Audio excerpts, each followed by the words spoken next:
Hello, fellow snows, hoes, ugly blokes, and millennial jokes, and welcome to the Bastards of Gaming podcast, episode number 10. I'm your host with the most, Xizor, joined by my co-host, the maple syrup to my French toast, the Jimmy Hopkins to my Debo, SynthR. All right, I'm going to send you a Facebook message. It's going to have a picture in it. Oh. Tell me if you're jealous. Oh, nice. Yeah, that's a pretty fucking nice t-shirt. It's a Shadow of the Tomb Raider t-shirt. Where'd you get that at? I came in Loot Crate. And you know how much I don't like Loot Crate. So you're still doing that thing, huh? No, it just ended. I had like 8 months of gaming Loot Crate, and I had like 3 months of regular Loot Crate last year, and it's just absolute shit. Garbage. Wow. Why 8 months, though? They had like a promotion thing going on. It was like half price for X amount of months. And I was like, okay, let's see where this goes. And I literally got like 2 things that I thought were cool. I had like all the t-shirts are fine. Most of the designs aren't as nice as that one that I just showed you, but most of the stuff that comes in it alongside it is just like dollar store, at the checkout garbage that nobody wants. Yeah, I mean, I did like 3 crates, sort of last year and the year before.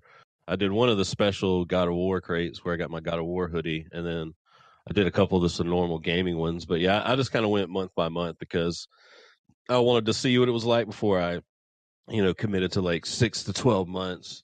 I had a friend that I worked with before that would get them delivered to work, and I was like, all right, these are kind of cool. They're not great, but I don't know. It just depends. I mean, I understand that it's kind of fun to just have like random things, but also it's like it sucks that a lot of times the sort of game that I would want like a T-shirt for or something like that, because I'm a T-shirt junkie. I collect fucking novelty T-shirts and stuff like that. So I always get like ones that I didn't want, like a fucking Mario T-shirt that I'll never fucking wear, or like Call of Duty, and it's like, ugh, that's not what I wanted from that. So it just wasn't worth it to me at the end of the day. I don't know. Plus, their shipping is fucking absolute garbage. They never fucking ship things on time. There's always some kind of issue with the fucking item in one of the crates and blah blah blue. And so I just kind of gave up on it. I don't think I'll do it again, to be honest with you, especially after the last one I did with that God of War crate. Jesus Christ, what a fucking travesty. Yeah, that's the problem that I have. Like, it shows like the headliner of the month. So say one of them for me was Ghostbusters. I'm a huge Ghostbusters fan. So I'm like, oh my God, I hope I get like a Ghostbusters t-shirt, because the picture of it was like the Ghostbusters logo, but like in 80s style with like the sun setting and all the like neon colors. And I was like, oh, this is sick. You know what I got? You know those like shitty backpacks that just have like the strings on it? Yeah. I got one of those, and it looked like a proton pack. That's what the Ghostbuster item was. So that set the precedent. Well, they've had like a Halo loot crate for a long time, and I've been pretty tempted because at least I know I'm going to get some like kind of cool Halo stuff out of it. But still, it's like, what am I really fucking spending this money on? And then like sometimes, like even after the fact, you can sort of just go on their store and buy like older items and stuff like that that were like in old crates and stuff. So I don't know. Sometimes it might be worth it to just sort of wait and see if you can get something later for cheaper. I don't know. But I haven't been on the website in like probably a year or so now. Nah, it gets 2 thumbs down. Yeah. But that shirt is pretty cool though. I don't have a Tomb Raider shirt actually. I probably need one. Yeah, I got this one. I got like a Jurassic Park one. I got an Altered Beast one. Some of them are pretty boring. I actually got a Halo like Spartan one, which is okay. But that's cool. But I don't know. The shirts are fine because it's a shirt, but everything else is like, wow, I got an eraser that has Sonic on it. You know, like I'm not in preschool. I don't need a fucking eraser. Who uses an eraser? Yeah, I don't know who uses eraser. And speaking of Sonic, what's new with Sonic? The fan outrage over what he looked like has made whoever redesign Sonic so he's going to look more like Sonic actually should. And I don't know if that means they're going to like redo the entire movie and that's going to take X amount of months to redo that, or if it's like we redesigned them and you just copy and paste them into the CG or whatever. I don't know how it works, but I can't believe that.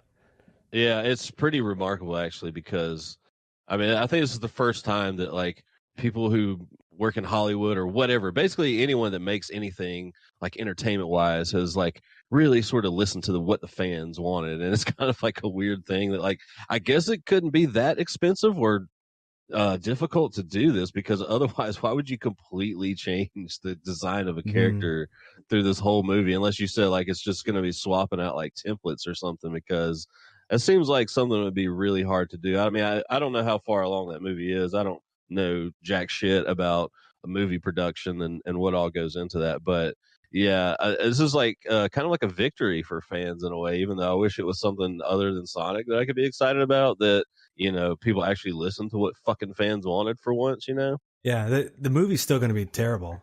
Like, it still doesn't look good. For sure.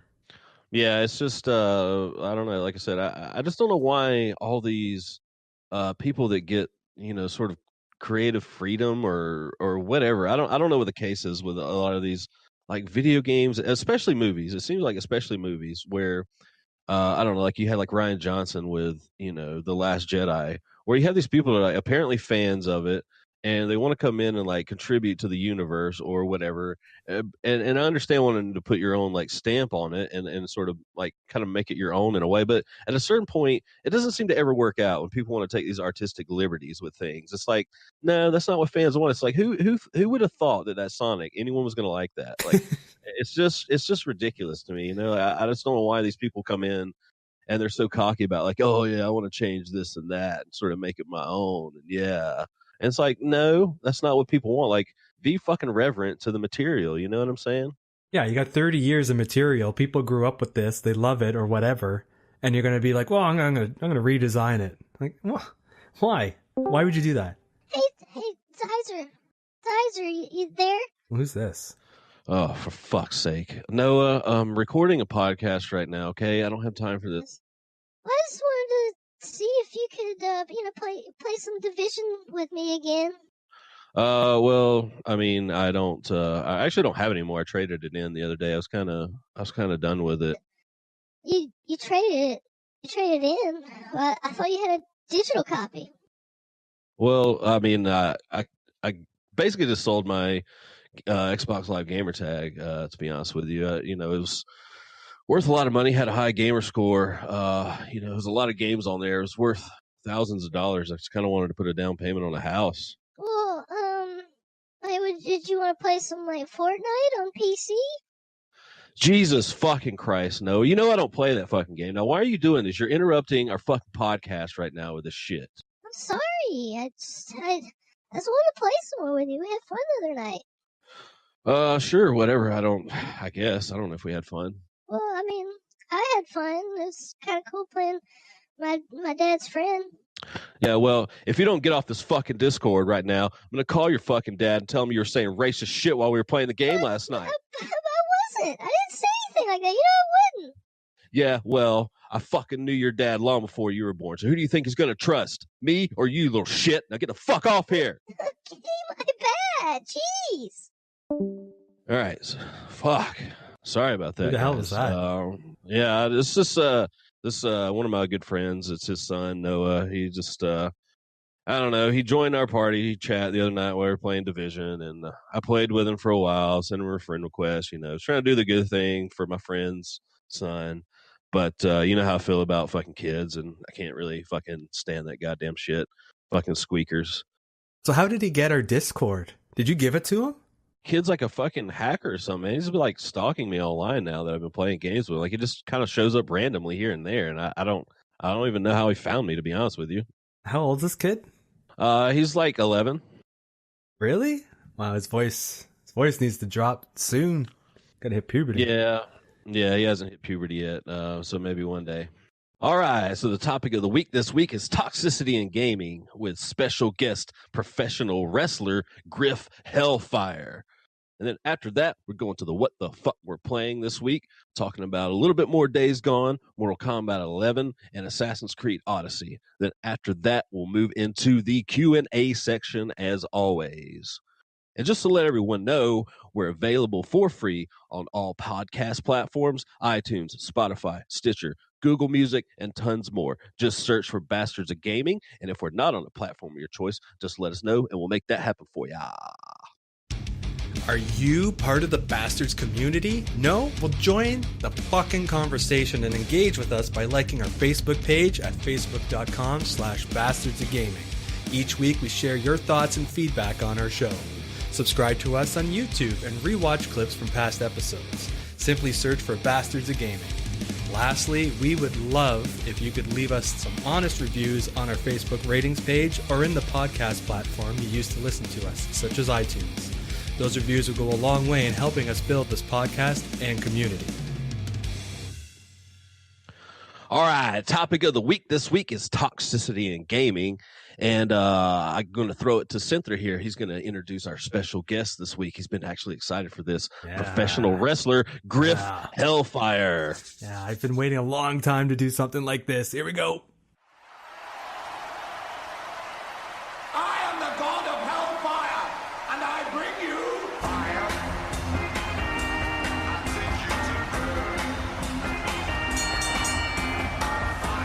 Ladies and gentlemen, the following special guest is scheduled for one appearance and is for the Bastards of Gaming podcast. From Clearwater, Florida, weighing in at 265 pounds, he once held the title for eating the most tacos at Tampa's 1987 Talk the Taco Eating Championships. He is Griff Hellfire! All right, so it's good to have you on the show. Thanks for being on the show, Griff. We kind of got in touch with you through our friend Terry. I know you guys work out together in the gym. This is kind of sort of how he got you turned on to the show also. So thanks for being here. Yeah, thank you so much for having me on the show, brother.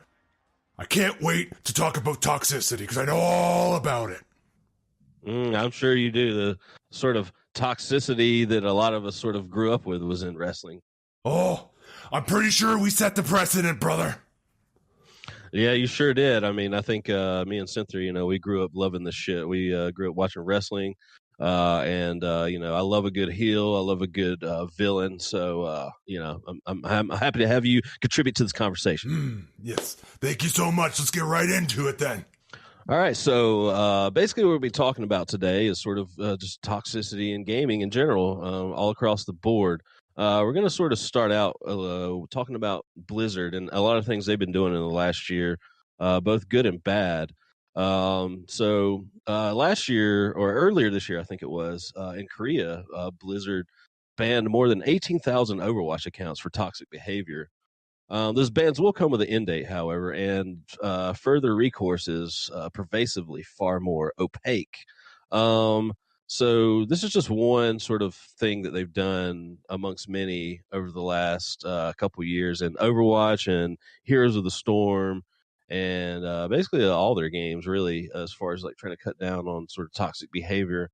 I don't play a lot of Blizzard games myself. I know you do, SynthR. So what do you kind of think about this stuff?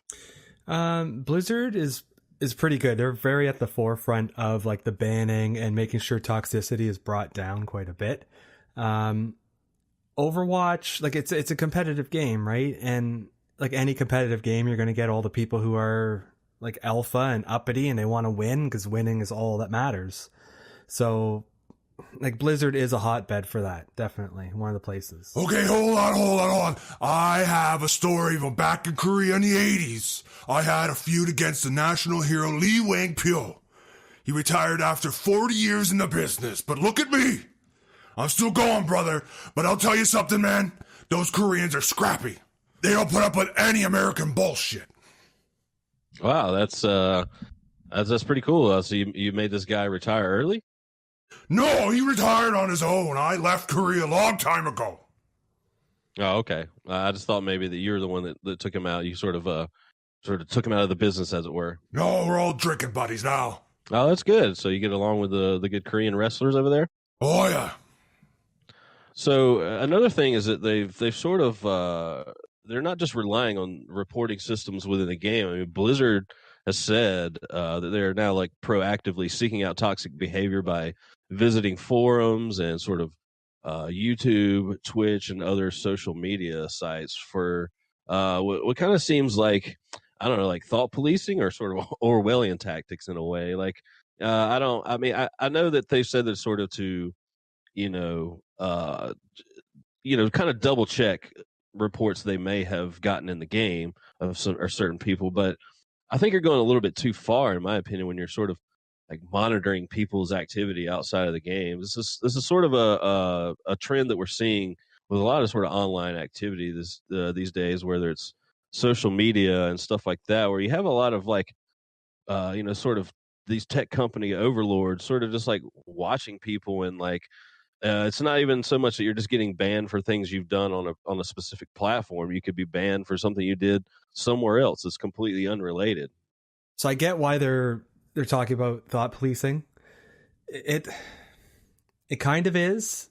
It to me, it's kind of stupid. Like, why would you waste your time trolling around to find like reasons to ban somebody? You know what I mean? Like, it should be. I think somebody wrote that they're using social media to kind of back up claims that these players are being toxic, instead of like actively going out to YouTube, reading the comments, and then double checking to see if they have an account, or figuring out what their account is and then banning them. I think it's the other way around. It's just kind of corroborating. Yeah, I mean that's what they said, but it's just Who knows? I don't know. It just seems really weird that this is sort of, like I said, the path that a lot of these companies are taking. And it's not so much that I have a problem with cutting down on toxic behavior. Obviously, it needs to happen. But like I said, I think we're sort of in an era right now where everyone's like kind of overly sensitive to everything. And I think we're like maybe going a little bit too far sometimes with some of these banning of people from things all the time. Every day I wake up, someone's been banned from something. I've been fucking I've had like 1 to 3 day fucking bans on Facebook for just like memes and shit. I think things are just kind of getting out of control online in general.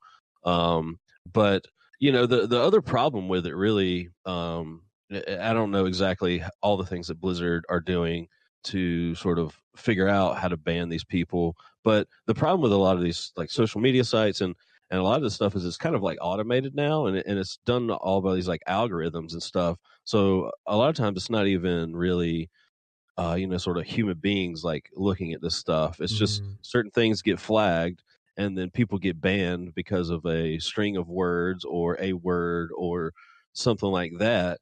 Where it could be like taken out of context, or it could be like someone, telling Blizzard what someone said to them, and so they could write out a string of, I don't know, racial slurs or something, and then that might get them banned, or so. You know what I'm saying? So it's you're relying on sort of automated systems and AI to sort of regulate this stuff. And I know that you can always go back and reverse it and things like that, but it seems like not very not very productive way to go about it. What do you think about that? Yeah, I think it's pretty overboard, but at the same time, like, it's needed. But whatever algorithms they're using or they've programmed to catch these words or these behaviors, I've seen it in action where like I've been caught, and like I'm not a toxic person at all, but like you just type in something and all of a sudden it gets flagged and you get warned about it, and it's like, what? Like I didn't say anything. Like it just picks up a combination of words and it thinks it's like a racial thing or something or whatever it thinks. It's just a little too vigilant, and it's not like that type of mechanism isn't where it needs to be yet. It's not smart enough to figure out what's normal, what people are saying normally, and what's actually like toxic. Yeah, and it's kind of like the same thing that like people have been doing basically forever, like getting by sort of online filters. So even if you had a system set up to catch all these sort of racial slurs or whatever, like people are just going to find other ways to spell it, like weird fucking obscure like references to things to get around it. I think that's part of the problem with a lot of this for me, just in general, like just even outside of gaming, is like constantly trying to like censor people and control people's speech and stuff like that. People are always, if you start telling people what to say and how to think and stuff like that, they're always going to push back, and you're always going to have this push and pull, especially when you're dealing with like sort of young kids growing up, especially males and stuff like that, who have the propensity to sort of act in a toxic way. They're always going to do like the edgy boy shit, you know what I mean, and say like, ooh, bad words on the internet and stuff like that, especially when people are telling them that it's bad and they shouldn't say it, and you sort of let people know that it sort of leads you on and to make you mad, I think you're always going to sort of have ways to sort of get around it. Griff, are you fucking working out right now? Yeah, what the fuck is that? Yeah.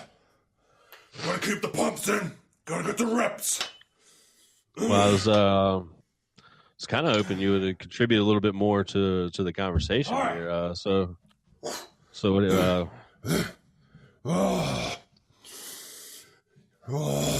You know, I'm a huge Fire Pro Wrestling community person. I'm on there all the time because I play the game constantly. And you know what we do with toxic people? We swap addresses, bust out the old trampoline, and we powerbomb the shit out of each other. Well, that sounds like a goddamn good way to fucking solve some toxic fucking masculinity. Yeah. And then roll them up into a small package, brother, and do the 1, 2, 3. That's how real men do it. None of this calling the police and swatting people bullshit. I held the Smoky Mountain Wrestling Championship for 3 months. 3 months. God damn it. That's cool, man. With the Smoky Mountain Wrestling Championship, that's like a big deal, right? I don't put up with anybody's shit. I give him the Brimstone Megaplex. Ooh, sounds deadly. I don't want to be a part of that. Jeez, you gotta stay on topic. Holy shit. Yeah. I just go back to working out for a minute. We'll check back in with you in a second. Okay, so like banning accounts, it needs to carry weight.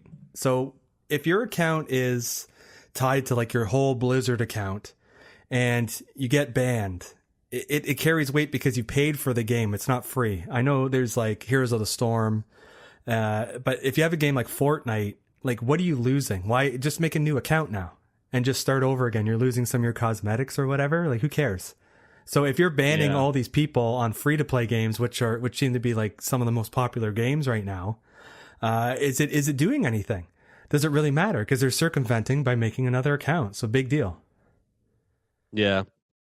I mean, I know they can like track, sort of IPs, and I don't know. I mean, there's ways to sort of catch that, but there's also ways around that. Again, Sure. Like I was saying earlier, like anytime you set up a fucking wall, people are going to figure out a way around it. So, I don't know. I don't know what the sort of answer is with that. But yeah, it's just weird how much people will go out of their way to, I don't know, cheat and do all kinds of other things in games and get around this shit.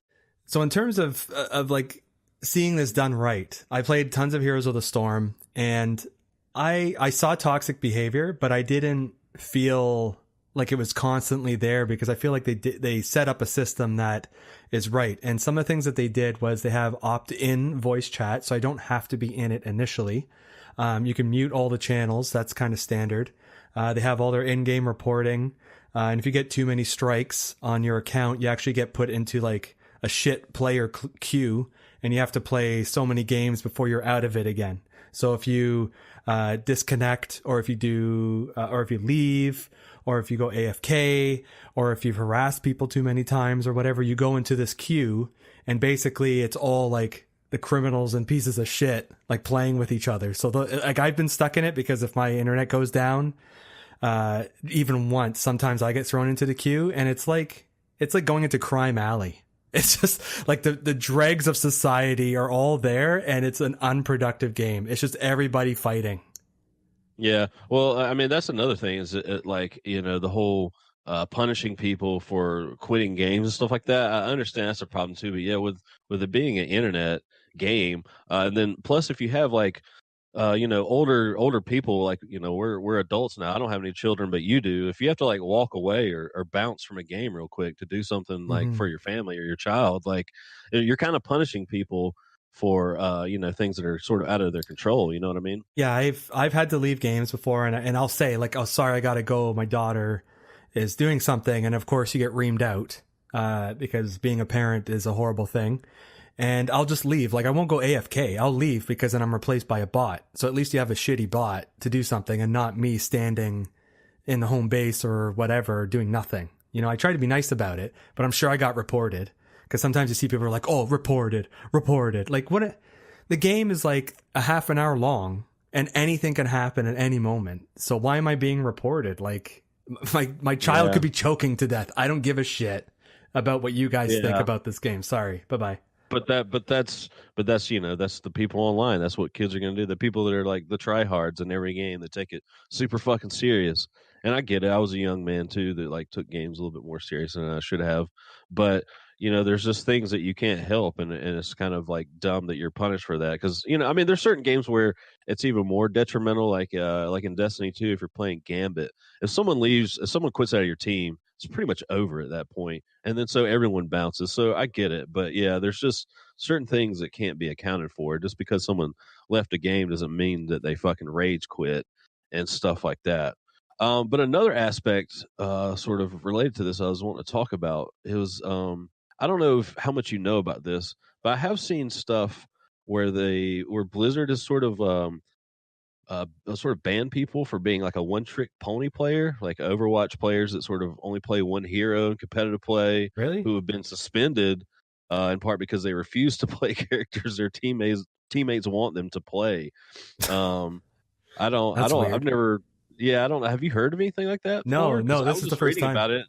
Yeah, I don't know if it's like a real thing, but it just came up in a couple of these articles that I was reading, and I was like, well, maybe it's an actual thing, and it just reminded me of something that I could relate to, which was back in the day when I was fucking dark side shamed in Twisted Metal Black Online, because that was my only playable character that I was fucking beast with, and everyone was like, why don't you play with someone else? Stop playing with that character. And then I started playing with all the characters, and I felt like my skills sort of dropped a little bit, especially with dark side. So it's not a big fan of shaming people for playing one character. It's not a good thing to do. The only time I've experienced anything in like a competitive game, like I'm going to go back to like MOBAs. So say like Heroes of the Storm, when you're doing draft picks. So basically what that is you're in like a lobby and it's 5-on-5 and you're taking turns to pick heroes, and it can only be that hero can only be picked by one person in that game. So you're going back and forth picking and banning heroes. And if you don't pick a certain hero that people want you to pick, they'll fucking leave or they'll report you. So I've seen that, and it's just so stupid because like, I don't know, like is winning really that important to you that you're willing to just leave? Be like, fuck this, I'm starting over again. I need the perfect storm. I need it to be perfect because I need the greatest advantage so that I can get another W. You know what I mean? Like another win. Yeah, well, it's like I was saying, like I was so good at playing with dark side. It's just like, how do the other people know in the game that you're not like playing your fucking clutch character? You know what I'm saying? Like you're going to be the one that's going to pull it out. It doesn't matter that you're not playing the character they want you to play. Like maybe this is your best fucking character, and you're gonna be the one that fucking wins the game, but they don't fucking know that. They just want you to pick something, so they're like, well, fuck you know? Yeah, there's different variables. Like I'm not going to pick the character they want me to pick if I've never played them before, when I could pick a character I'm really good with, as long as it's like filling that role. You know, it's not like everybody's picking a healer class and now we're definitely going to lose. It's just people are very unreasonable and they don't want to talk. They don't even want to say like, hey guys, let's discuss this. It's like they're just throwing names at you. Pick so-and-so, pick so-and-so. And it's just spamming the chat. And it's like, what? Like ban this person, do it, do this, do that.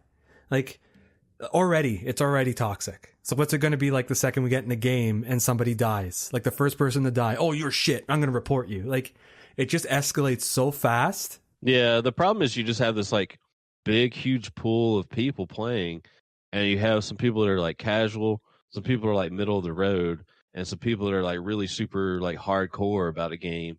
And when you throw all of them in the mix, it's like, you know, you can't tell like who's who, or like who's good or who's not, or so it's just you always have the tryhards that are gonna get fucking mad that you don't sit there play the goddamn game 8 hours a day. And it's just like, chill the fuck out, you know? Like, I mean, look, I get it. Like, I was young. I had more time to play games. I used to be good at certain games, too. And, you know, I've sort of gotten a little bitchy with other people. Not too much. But, I mean, I've been there. Like, I'm not saying I've never done that before. But in general, that's just not my sort of temperament when I'm coming to a game, especially now. Mm-hmm. Well, kind of going back to the like banning people type thing. I read a statistic, and it says that warning players about an impending ban only leads to a reduction of 17% in abusive behavior. And to me, 17% seems pretty low. If it's coming up on your screen or something telling you like, stop this shit because we're going to ban you. People are just like, oh, let's see how far it goes. Yeah, I don't know. I mean, that's not really what I sort of read about this week. It seemed like what I could gather is the people at Blizzard specifically were saying that like once you tell people that they're going to get in trouble for doing stuff, and that usually sort of cuts down on the behavior. But I know it's probably a case by case basis, and sort of game to game. But I don't know, that wasn't really the sort of idea I was getting. It seemed like that was actually more of a positive thing to do for the most part. It sounds like Griff maybe has something he wants to say. I don't know. He's okay. Just bench press 400 pounds. The pump. Feels so good. You feel like you're calming? It's so funny. Arnold Schwarzenegger.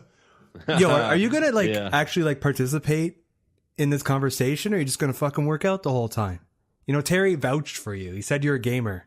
So what? Add something. Okay, you want me to add something? Back in the locker room, if anybody gave me any guff, I would just get their gym bag and shit in it. You'd zip it open, squat, pinch that loaf right in there. Mr. Fuji was the king of that sadistic shit, that little fuck. Rest his soul. Oh. I mean, shitting in someone's bag seems pretty extreme. Yeah, that's awful. Oh my God. Yeah, I don't, I can imagine the big fucking roided up fucking dumps you motherfuckers drop off in a bag. Big shit, yeah. Well, you didn't disagree there. All right, so the other sort of main topic about this that I think just keeps coming up all the time is that the sort of toxic behavior online sort of disproportionately affects the marginalized, whether it be women, people of color, or LGBT people. I get that to a certain degree. I don't think it's actually true though, unless you're sort of basing that fact on racial, sexual, and homophobic slurs. I think those are typically what people use to insult people online and stuff like that. So I get that. But I really don't think that all those insults are always used to target marginalized people specifically. Because otherwise, how are you going to know that someone's gay just by hearing their voice? Or sometimes you can't tell someone's race, or I mean, you could tell if a woman's a woman for the most part. So I get that, but I don't really know that people are necessarily targeted just because of their race or gender. I mean, I'm just saying, for the most part, I've been bullied and attacked for just being a person on the internet. That's just kind of a thing that's like a part of the internet. You know what I mean? Like I'm kind of getting a little bit tired of this being used as a way to just sort of prop up this sort of narrative that like all these people are victims all the time forever because they're not, straight white people. And like I said, I mean, I get it. I'm not saying that they don't, they're not abused online, but I just think, like whenever sort of all this stuff happened with Gamergate and all that, the sort of people that were out there championing the sort of women's movement here in gaming were not the best people, in my opinion, not the best role models, not the best spokesman for that kind of thing. Like people like Anita Sarkeesian and Zoe Quinn and stuff like that, which both of them were, or at least with Anita, it was even questionable how much she cared about games or plays games. And with Zoe Quinn, she was just kind of a bad person in general. But then you saw the sort of games media sort of phalanx around these people and protect them. And there's became this ongoing narrative that hasn't stopped to this day about sort of women in games. And it's kind of a topic that's it's been on my mind for a long time now because, like I said, I've always wanted more women in games. I love playing games with women. I want women in the nerd hobbies and things like that I enjoy. I definitely would rather have them there than not. but I think it's getting a little bit absurd, like people pretending that just because someone is a woman that she is enduring a lot more abuse than a man would. When I mean, I've been fucking verbally abused by so many people online I can't even count. I don't know. What do you think? I would say that women definitely get targeted, like no matter what. I feel sorry for them because I've seen it, I've heard it, I've friends, female friends who have had it happen to them, and it's just like you know how people are, and yeah, it's like a common denominator thing. They're like, what's a guy online that wants to like fucking be shitty or just like try to be funny with his friends? What's he gonna do when he hears a woman's voice? Like it's very distinct. So the first thing you're gonna do is insult her for being a woman. Like it's just kind of like a go-to, like low-hanging fruit sort of insult. You know what I mean? And it's unfortunate that like, a woman putting herself out there automatically sort of distinguishes herself as different. And there is a long history of, video games being a male sort of dominated thing for the most part, especially when you're talking about online gaming. I mean, all you have to do is look at the sort of esports scene and see that it's made up almost entirely of men. And so I get it, but at the same time, it's I kind of, I don't know, I kind of go back and forth on this because like I've always been the type of person, like I talk shit to everyone, and I don't have a problem with a good old fashioned sexist joke like get back in the kitchen or something like that, but I don't really use that or say that ever to like, it's not like my go-to. It's just kind of like a cheap like laugh here and there.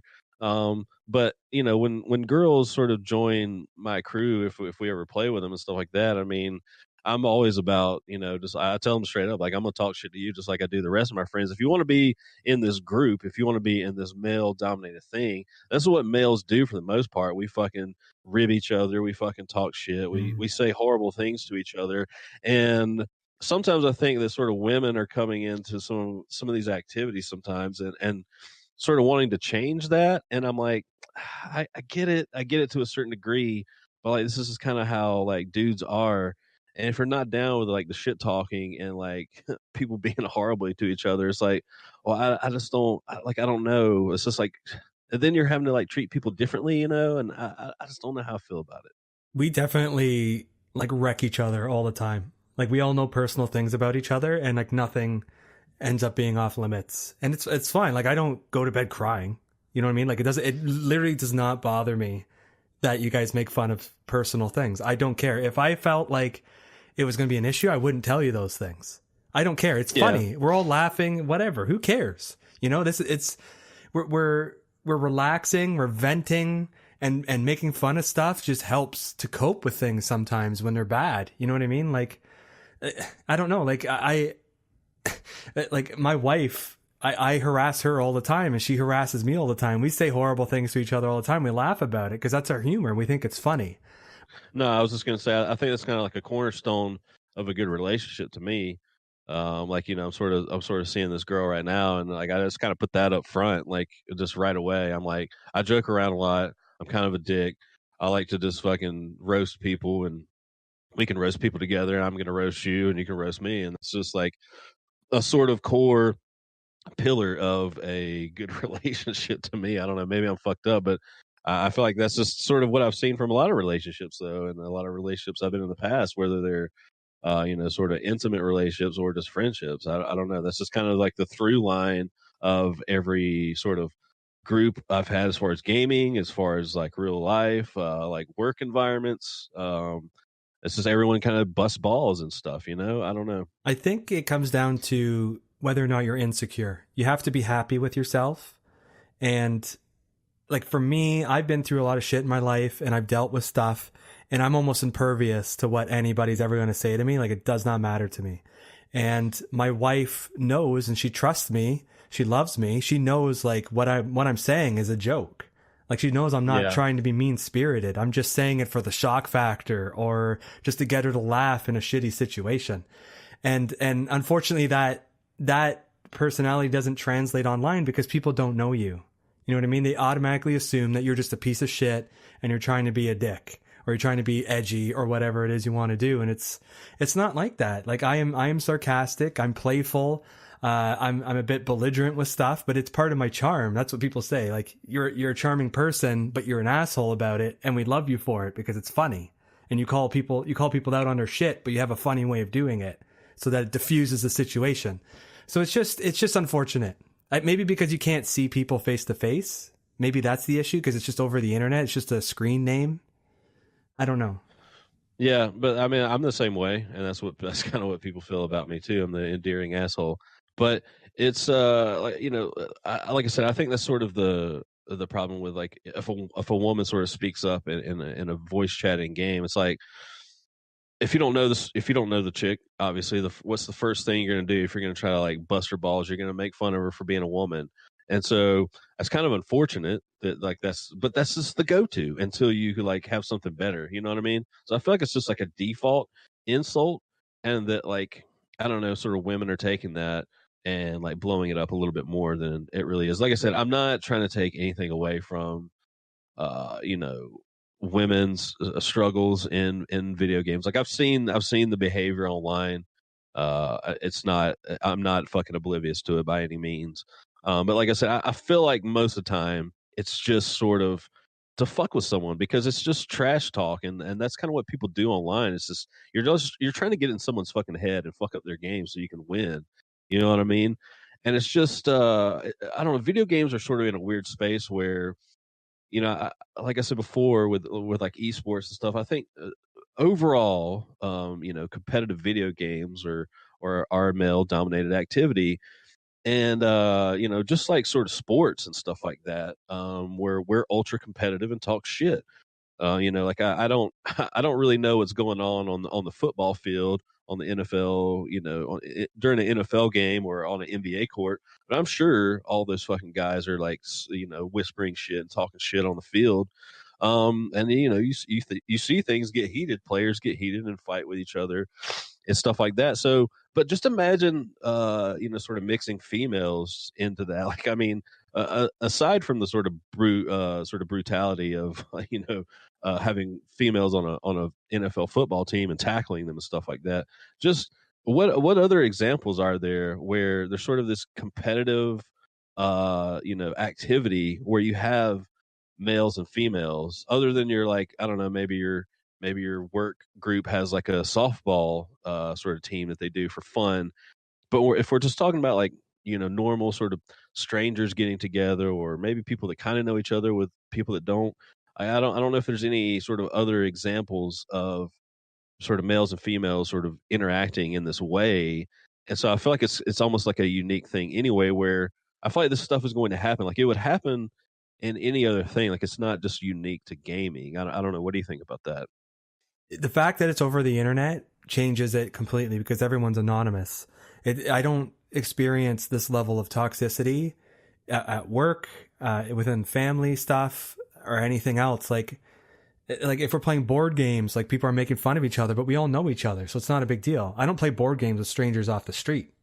Like what if you did like an escape room and you're a team? Now you have to work together. Are you going to fight each other?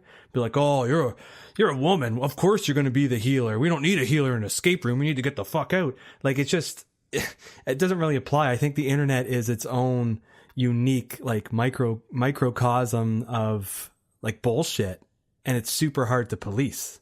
Yeah, it's I mean it is part of what goes along with the sort of anonymity of the internet. So that's just, that's an unfortunate thing, but I don't know. I just like I said, I'm not trying to take anything away from the fact that yes, sort of marginalized people probably do receive maybe more abuse than your typical person, your typical straight white dude. But I just don't think it's as bad as people make it out to be. Like honestly, from my experience playing with different people all over the internet, I just kind of run into different people, and everyone seems pretty cool with the people. I don't know, but it sounds like Griff's back here. Oh boy, what's he got to say this time? All this stuff is making me think about my daughter and all the shit she probably goes through online. I don't see her very much because I'm always on the road. And I hope my ex-wife isn't out there whoring around like she always did behind my back while I was earning a paycheck wrestling in Legion halls during Fish Fry Fridays. Well, I'm pretty sure if, she has a father like you that can sort of kick ass and stuff, she probably won't have too much problems online. She probably doesn't appreciate me very much. Hey, Xizor, you want to play some Call of Duty now? Oh. Jesus fucking Christ, Noah. What the fuck did I just say? We're still recording. I will let you know when we're done, and maybe we'll do something, okay? Jesus fuck. All right, well, my bad. So, what are you guys talking about? We're just toxicity in games and stuff like that, and how little fucking squeakers like you are the fucking bane of my existence online and should not be allowed to play video games until you're fucking 18. Squeakers. Who is this guy?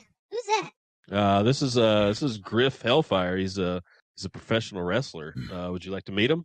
No, fucking wrestling's kind of stupid. It's fake. What? What did you say, kid? Yeah, it's kind of fake. I mean, it's, real people fight in the UFC. They don't just run around in spandex like.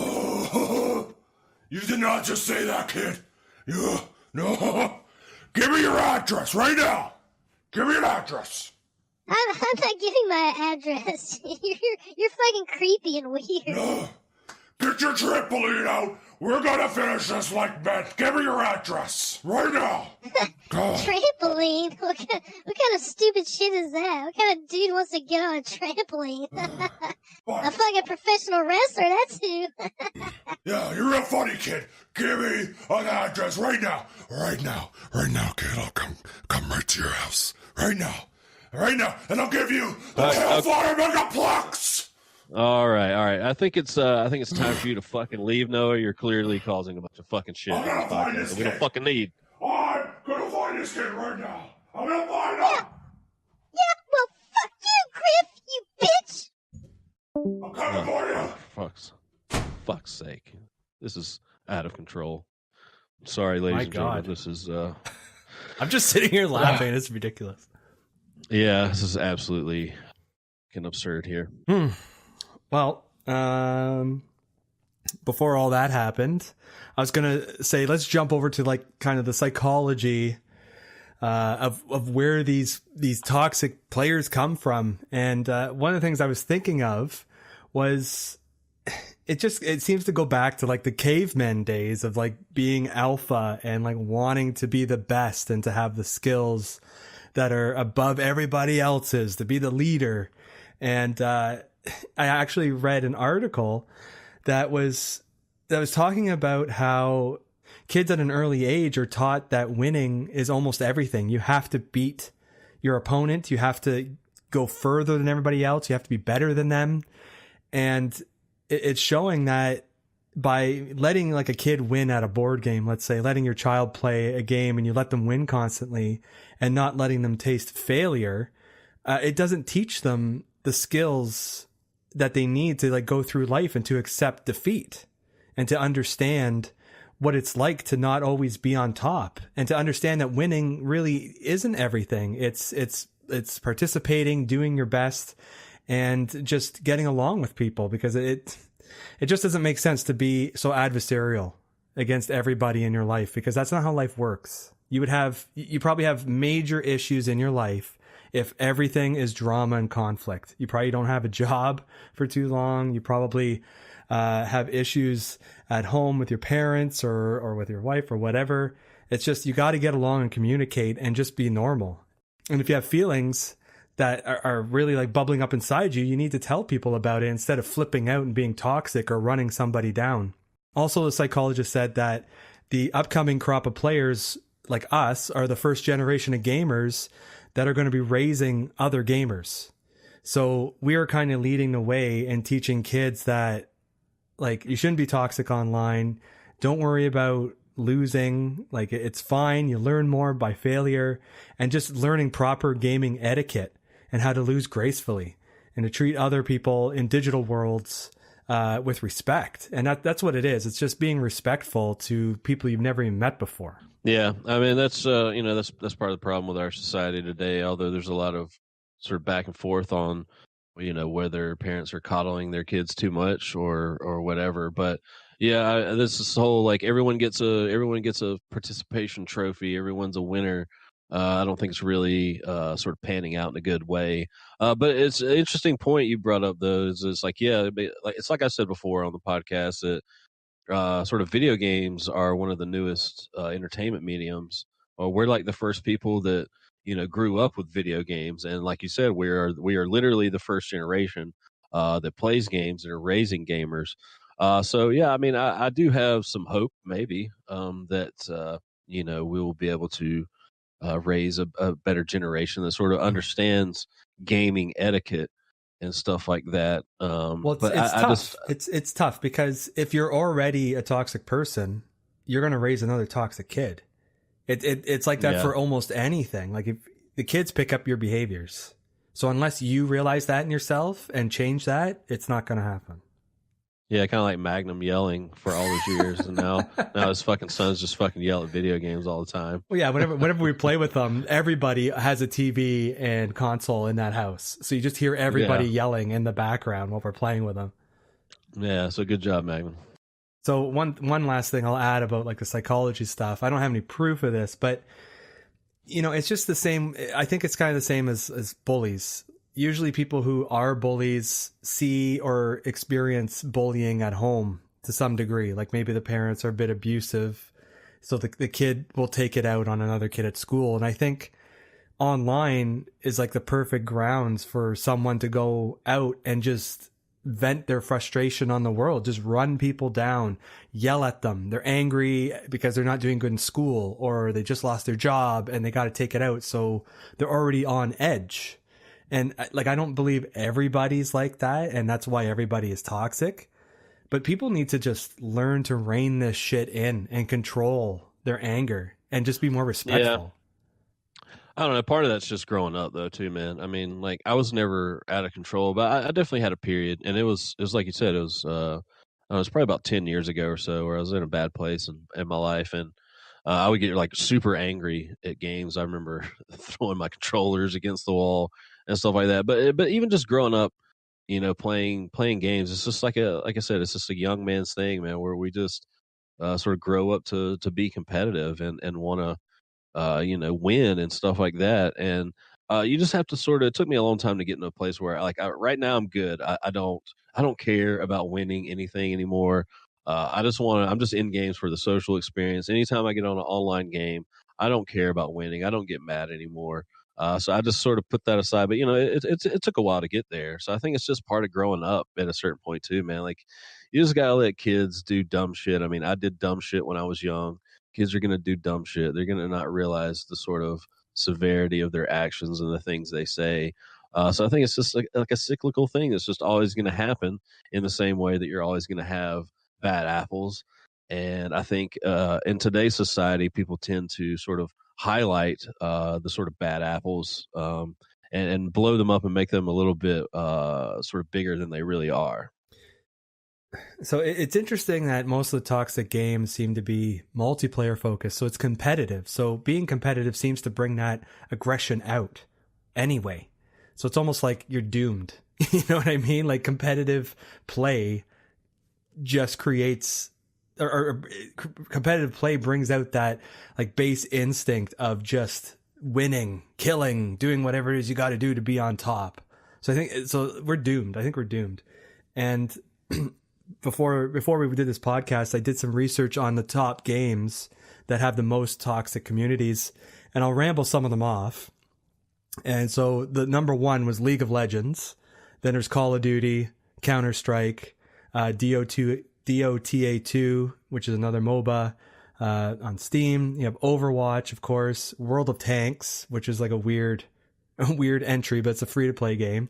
Minecraft, which is understandable because it's a lot of kids. Ark Survival Evolved. Well, I could see people getting mad at that because of the grind and having things stolen, or it's mainly PvP, right? Then there's World of Warcraft, of course, because they had like Baron's Chat back in the day. Then we had some other ones here, like Undertale, which is like an 8-bit RPG. So I looked into it a little bit, and apparently it's the forums, like the actual community, that's very awful to people who haven't played the game or aren't good at the game. And another game that's similar to that has the same kind of mentality is Dark Souls, and you can understand why. The whole get good Yeah. is like came from Dark Souls, and that's like it's one of those things where like anytime you try to play Dark Souls online and let people watch you, you're gonna have like all these people telling you how you should fucking play, what you should do, why are you doing this, why aren't you doing that, and it's just like chill the fuck out. Like Dark Souls people are so fucking annoying. Like I haven't experienced it myself, but I've seen enough of it to know that that's a real fucking thing. Yeah, and it's so weird because it's a single player game. Like it has a multiplayer aspect, but you're not actually playing with people for the most part. There's like a PvP bit, but it's more so like the game is so difficult that people are making fun of you because you're not doing well enough.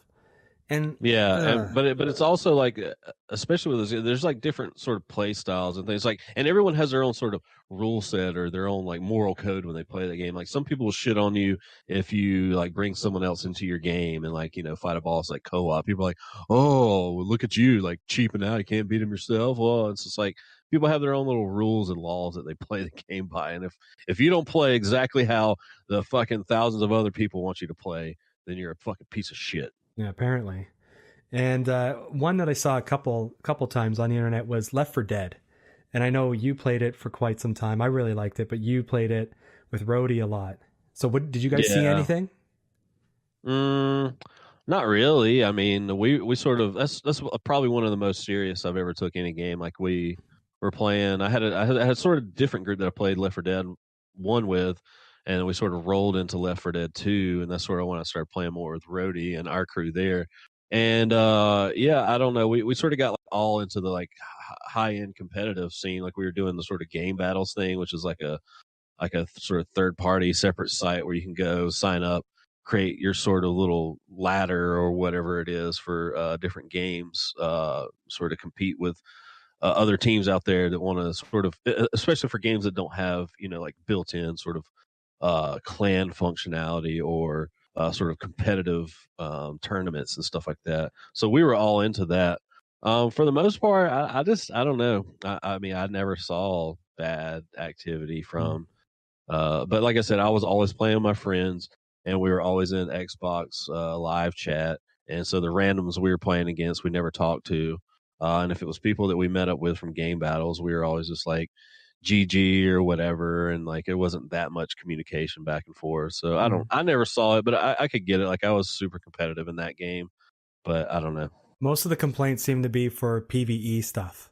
So if you're in the game and you don't play well, people just leave. You know what I mean? Like just leave, or they'll try and run to the next safe house and lock you out. Like that sort of stuff. So it's a different kind of toxicity. It's just people being children. You know what I mean? Like instead of working through and figuring it out and just adapting to what's happening because somebody's not as good as you, they're just like, oh, it's fucking ruined. I'm gonna botch the game. I'm gonna screw it over even more. Like, grow up. All right. So the next section of this topic that I want to sort of slide into here is going to be cheating, hacking, and swatting. So these are sort of things that I find to be much more of a problem with online gaming than I do toxic behavior, honestly, for the most part. Because I think these sort of just ruin the game for everybody in a way. But we had Evan Maddox from our Facebook group. He chimed in and said, oddly enough, the Friday the 13th community is pretty fucked up. It's mostly hackers and glitchers who will also brag about doing so. It's your typical shit talking, PMing death threats, glitching, hacking, lagging, etc. He said, I only mention this mainly because of the abundance of it all, not so much any new kind of toxicity. The game is near unplayable because of it. I've never played Friday the 13th, but I've heard a lot of horror stories about that game, no pun intended, from the very beginning. It was made by a sort of small, sort of indie developers, a kind of ragtag group of a bunch of weird people. I think even Adam Sessler from like the old X-Play show was involved in it to a certain degree. But yeah, I always heard bad things about that, but I never played it myself. But I think just like cheating and hacking is like a huge problem with a lot of games, and more so on PC. So just to sort of give you an idea of how crazy this can be, this past week, um, the Respawn developer was talking about the sort of strides they've been taking with Apex Legends. I think specifically for the most part on PC, which is where, again, like I said, a lot of the cheating takes place. But so in the last week, the total bans are now at 770,000 players. And That's a they lot. have blocked, yeah, they have blocked over 300,000 account creations. They have banned over 4,000 cheat seller accounts in the last 20 days. Total matches on PC impacted by cheaters or spammers has been reduced by over half in the last month due to recent efforts. But when you think about those numbers, I mean, that's just insane. And like I said, I don't know if that was all on PC. They didn't really specify. But like I said, I tend to believe that a lot of, cheating and hacking tends to take place on the PC more because of how easy it is to sort of do like aim bots and mod your PC files versus on a console where it's a little bit more difficult to do that kind of thing. But I mean, these are some pretty substantial numbers of people cheating in this fucking games. Well, I'm curious because, like I said, free to play games, you can make another account. So you can have 10 accounts, and that's 10. You know what I mean? So how many actual people are being banned? Yeah, well, like I said, that one statistic was we have blocked over 300,000 account creations. So they must have some kind of way to sort of see that, like, this is a repeat offender, like trying to make multiple accounts or something, and they have a way to ban them. But I don't know. They don't get into the specifics of how they do any of this. But I just thought those stats were kind of interesting because they sort of show the severity of how widespread cheating is online. Like you said, this is a free to play game, so it's easier to probably do that. But when you have these ultra competitive games like these battle royale games and stuff like that, I just don't. I really will never understand the mentality of wanting to cheat in an online game to this degree. Like what fun can it be to just run around and shoot people through walls and get instant headshots from across the map and all this stuff? What joy could that possibly bring you? Like, It's I the really gloat. just cannot. But it doesn't matter because your account's going to get banned and it's going to be a short-lived experience. Like, Well, in the past, the banning and stuff wasn't as vigilant as it is today. So I'm sure back in the day it was a lot more fun. But today, like the risk is too great because you're most likely going to get caught. I don't know. I just remember like Bungie sort of is the first developer I remember like taking great strides in this sort of area of like banning people and stuff like that. They're notorious for the ban hammer, going all the way back to like Halo 2. So that was like 2004. So that was like 15 years ago. So this is just like it's been a problem forever. But yeah, I don't really know how much better it's gotten. Like I feel like I just hear about this kind of shit still constantly on almost every game. It doesn't matter what it is, and the more sort of competitive it is, the more you're going to see this stuff. Like even the first division on PC was just fucking rot with fucking people that were just doing all kinds of shit in the dark zone, and I just feel like this is a problem that really doesn't ever seem to go away, and I don't know if it really can. I don't know. Yeah, it's hard to say because, like, if I can cheat in like an RPG, let's say, and I can get infinite money or just infinite XP, like that ruins the game completely for me. Because part of the fun of it is to grind and get to that stuff myself. So I don't see how it'd be fun to be online and you got an aim bot and it's aiming for you, or it's like it doesn't click with me either. You'd have to ask someone that likes to cheat. Like maybe they aren't good at video games and that's how they derive enjoyment out of it. Yeah, well, it's just. I mean, there's two different sides of it. If you're doing it just to win in a certain way, like I just don't. I don't get that. But I could see something like we even had some experience with this, and like GTA 5 online, where people were like figuring out money hacks and money glitches like right away, and people would just jump in servers and just throw money to everyone. So I kind of understand the appeal of like wanting more money in a game like that, where you could buy like cool cars and guns and shit like that. Like I see more why you would cheat in that way, but not in the way that just like sort of makes it where you just run around and like kill people in one shot. And it's just like I just don't know why you're doing that. Like, why not just go kill a bunch of bots? Like, I will never understand that mentality. And so the other thing it's kind of been a thing that's happened because of Twitch streaming and all that is what we call swatting. And so that's like the practice of placing a bogus police call with the intent of basically sending a police force or SWAT team out to someone's home. So people will see someone streaming online.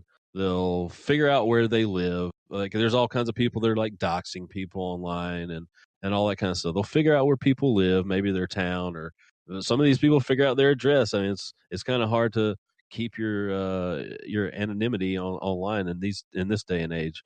But you'll have people that'll send police and SWAT team to someone's house. Like they'll say something like, I heard that I heard a gunshot at this place or something like that. So the police arrive already in a state of like something bad's happening here, which is a really fucked up thing to do. So it's a waste of sort of police efforts. Like I could understand this sort of I don't know the sort of playful intent behind this, but then last year Playful. I don't know.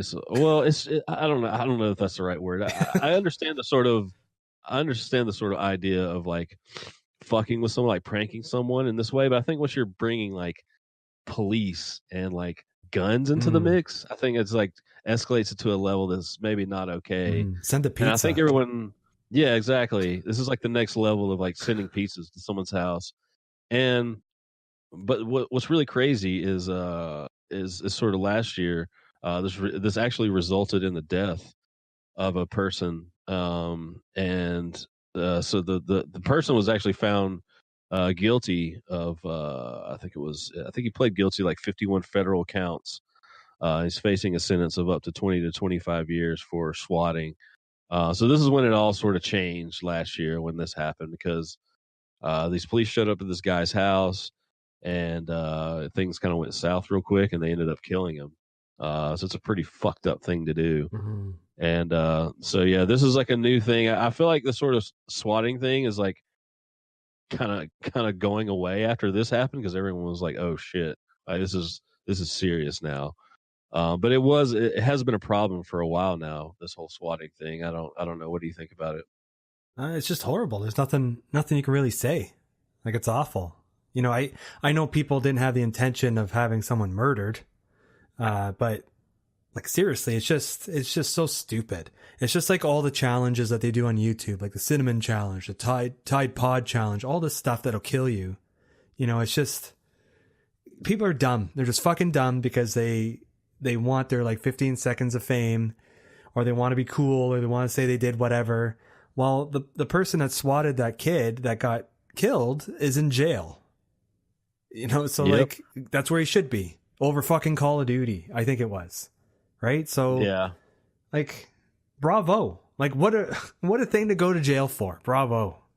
yeah. What a way to spend the next 20 to 25 years of your life. You wanted to fucking be funny online on a Twitch stream and send the cops to somebody's house, and now motherfucker's dead. So yeah, it's pretty egregious. But yeah, like I said, I think that sort of trend is dying out now. But yeah, like I said, that was kind of a big problem for a while there. I certainly haven't heard any instances of it lately. So what are some things that really piss you off in terms of toxic behavior? Like I said, the sort of cheating, hacking, that kind of thing. But the sort of personal things are just not necessarily unique to me, but the things that bother me sort of the most, above all else, is the players that sort of shit on you for not understanding all aspects of a multiplayer game. Like, like I said, I get it. We've all been there to a degree. And it's not a big deal to me unless the player just completely lacks a fundamental understanding of how a multiplayer game works. Like, I have gotten pissed at like other players in a game before. I'm not saying I've never done it, but it's usually like just dumb stuff, like just completely brain dead behavior. Like, I get it if you're not like doing well, or you don't understand certain aspects of it. But also at the same time, like, I just can't stand those people. Like, you could even jump in a multiplayer game like 2 days after it comes out, and people expect you to like have fucking mastered everything about it.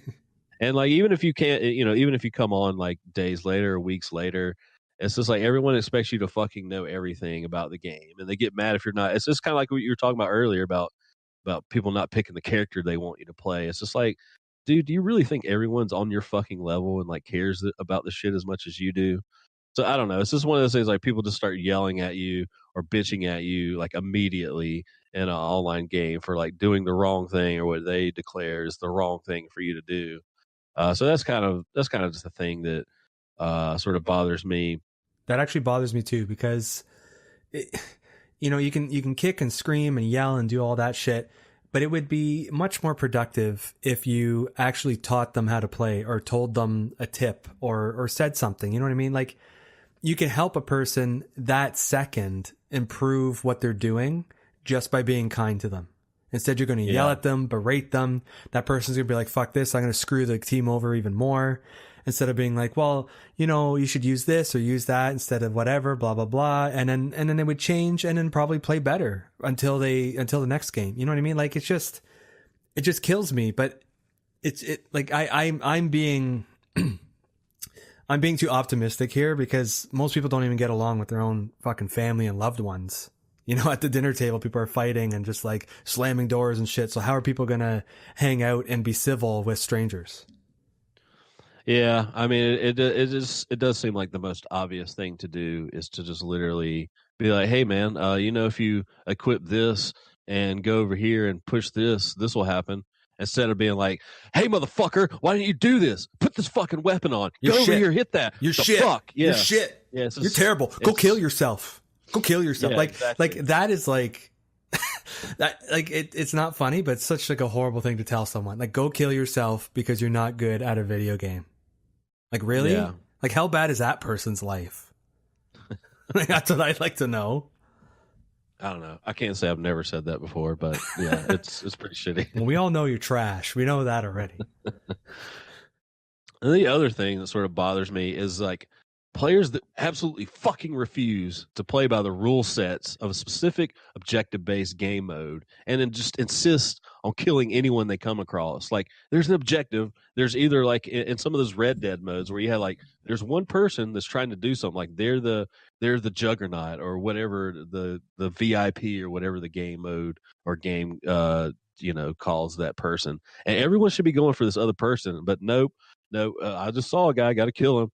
And it's just like, it's not a free for all. Like, do you not like? No one's gonna win. No one's gonna have fun if we're all just running around killing each other in this fucking game mode, where the game mode is not about killing just anyone. It's maybe about killing a specific person or getting to a place and holding it or whatever. And it just really annoys me when you have these game modes. And like I said, Red Dead is the worst about it in a lot of ways, where it's just kill anyone. Anytime you see anyone in that game, just fucking shoot them.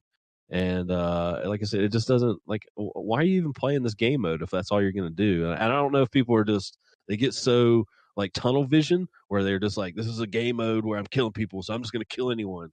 And they're just not really paying attention, or if people just don't give a shit. Like, I don't know what it is, but it happens in pretty much every game I've ever played online. If it's not team deathmatch or free for all and there's some other objective, inevitably so many people don't give a fuck about what you're trying to do, whether it's capturing a point or whatever. They're just out killing.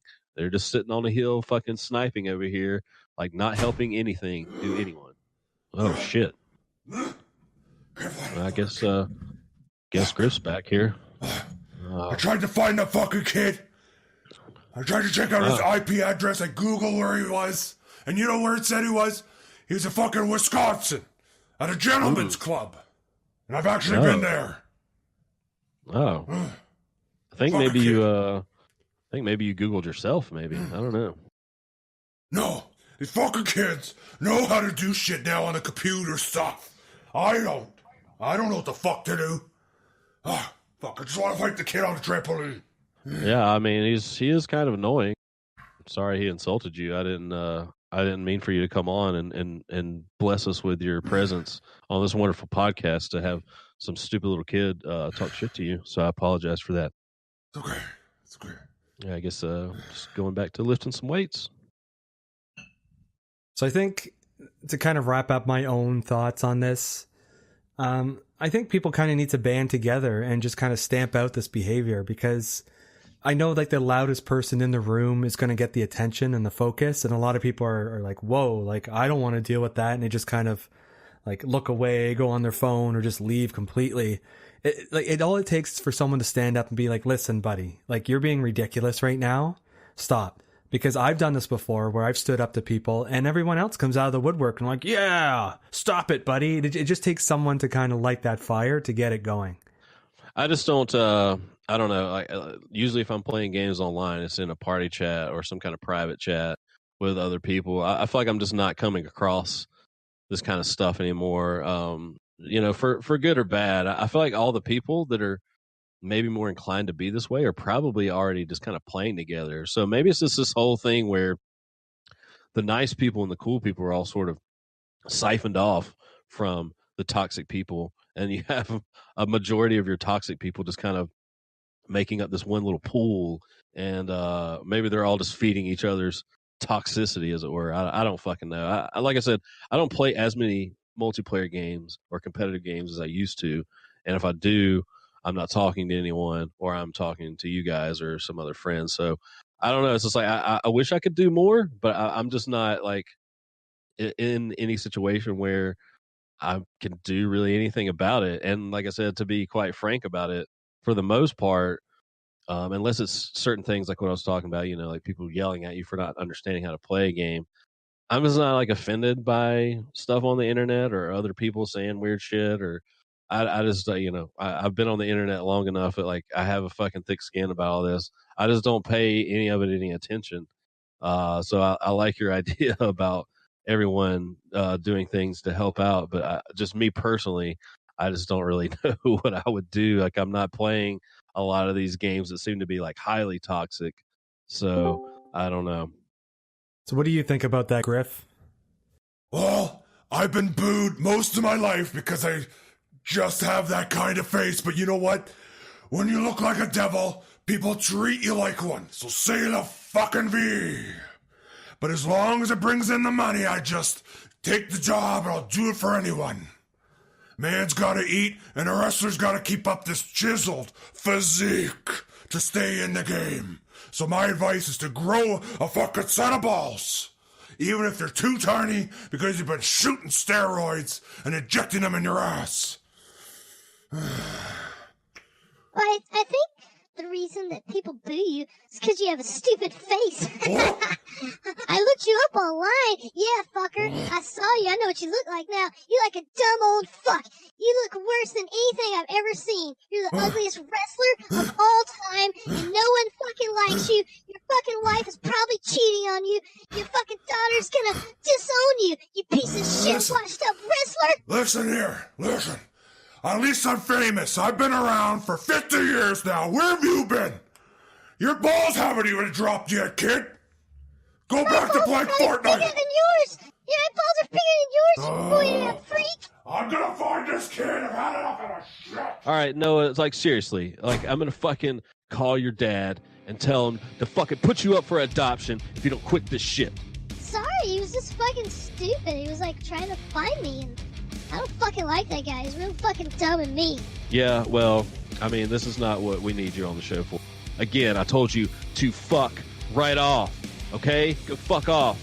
Go fucking build an ark, fucking take two of every dangerous animal, and get on there and let them fuck you to death, you stupid little bitch. Sorry, Jesus, fuck you then.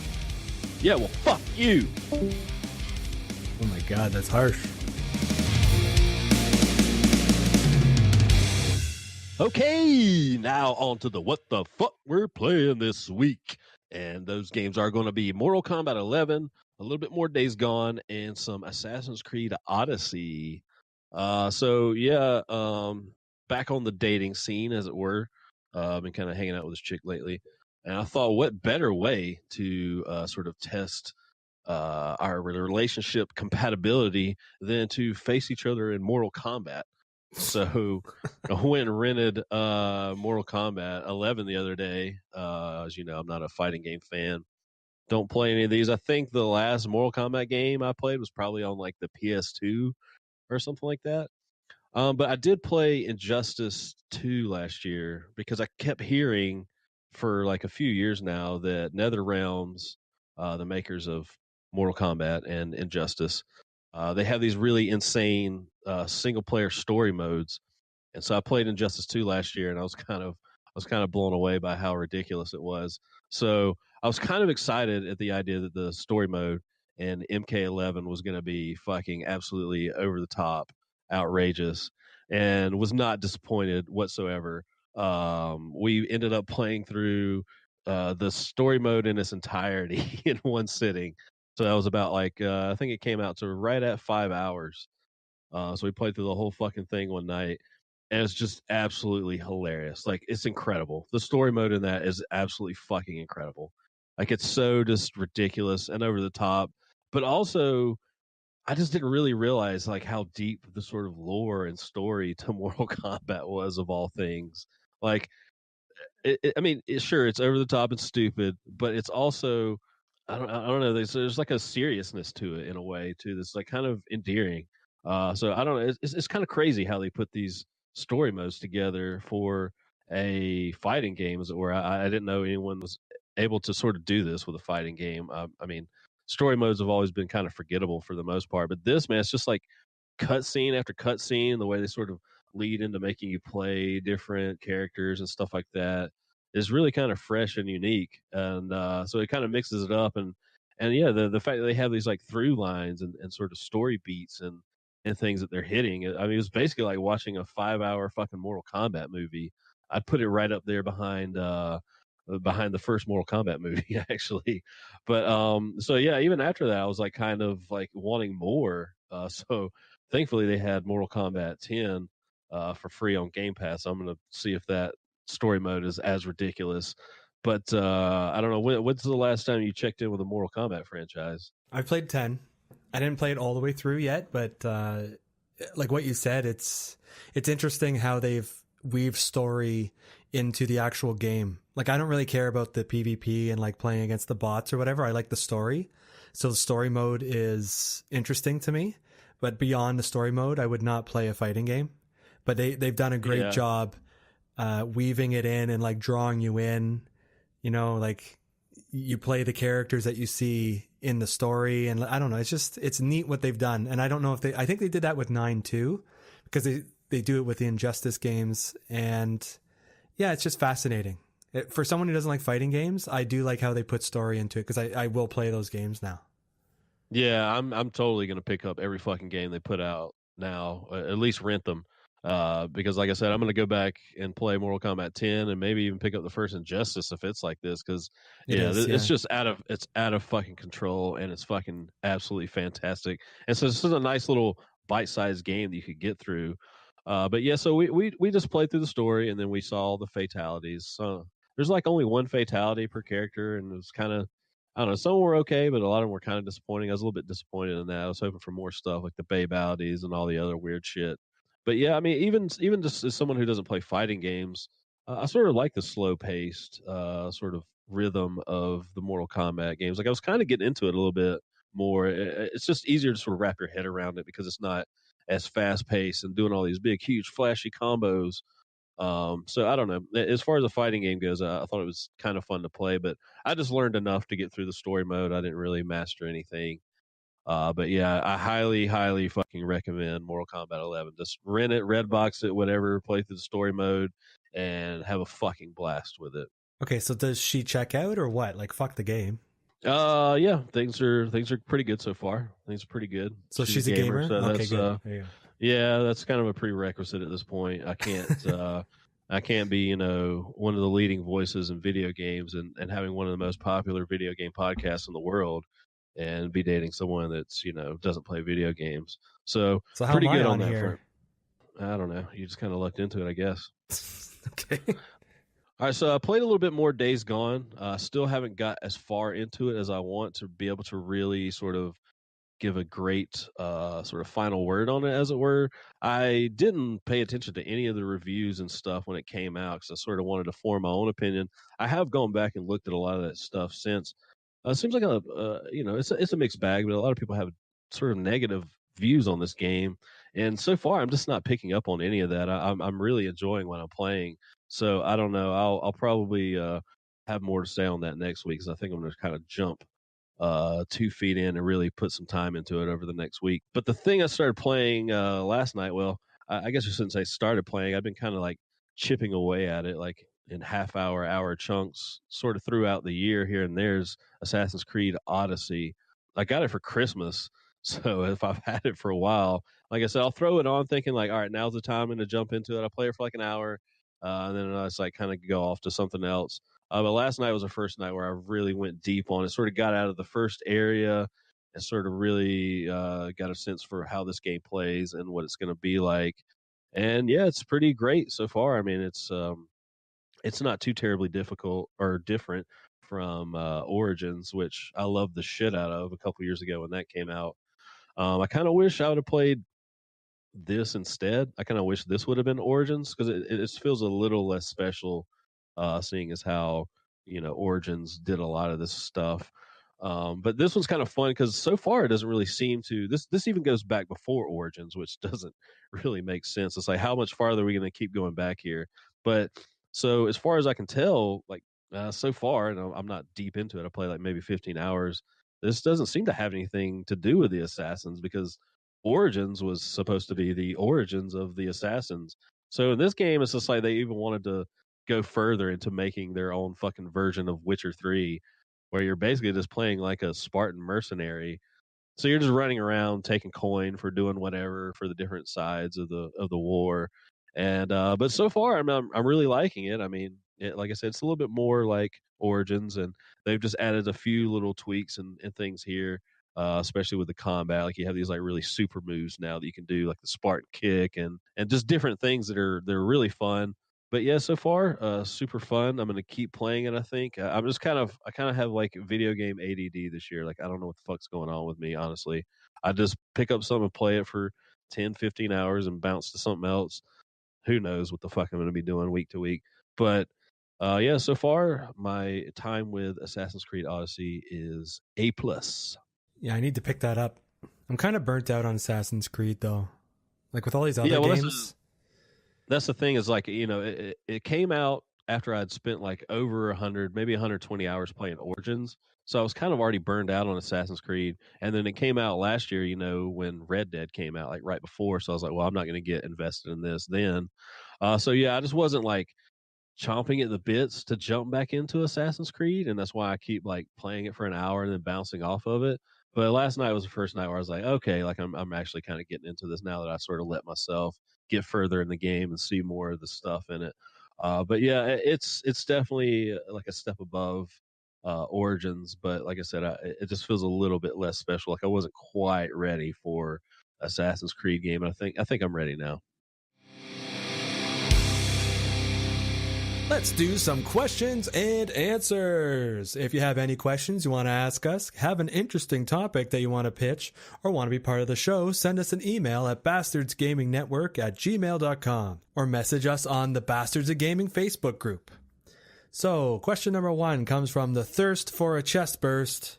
And their question is, which is the best and worst controller ever made? Yeah, I think it's hard to say. I mean, controllers kind of continue to evolve. I think we're almost at the place where we sort of mastered it. I do think the Elite controller, the Xbox Elite controller, is pretty damn good. Although I find it a little bit, I don't know. I just don't really have a use for it, even though it feels great. I think it's a little too heavy. Like it has like a weight to it, and I'm not like the super like pro gamer that needs the little paddles and do all this stuff. But it's definitely useful for those people that take advantage of that type of stuff. I do like how you can program, get in there and like tweak, the dead zone and a lot of this other stuff. But yeah, so I would say like overall, the Xbox One Elite controller is probably the best. My only complaint about the Xbox One controllers are the shoulder buttons. I've had like 2 or 3 controllers now where one of the shoulder buttons just eventually goes out on it. Really? And it's just a flaw. And I'm not hard on my controllers at all. Like I play pretty sensibly. It's something about the way they're made and the way they're over time. I don't know. I've broken three right bumpers on my controllers from just normal play. So I really hope they sort of go back to the drawing board and fix that with the next iteration of the Xbox controller. Because other than that, the Xbox One controller is pretty damn perfect.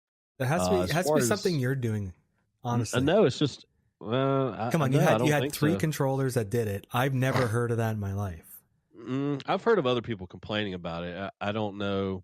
I play games differently in that I use sort of my index finger and my middle finger triggers and buttons up there. So I don't know if that has anything to do with it. It wouldn't make me press the button any harder. Where most people just use their index finger and they sort of go back and forth up and down between like left and right bumpers and left and right triggers. I use like index and middle finger. But yeah, I mean, I'm telling you, like I'm definitely not abusing the controllers. So I don't know what happens. It's just the way it's made. I want to break one open and actually look inside of it one day and see what it sort of looks like. But you can almost feel the cheapness of it if you really start pushing it down. But I don't know, worst controller ever made. I mean, I really just hate the fucking Nintendo 64 controller, to be honest with you. I never even bothered with the GameCube.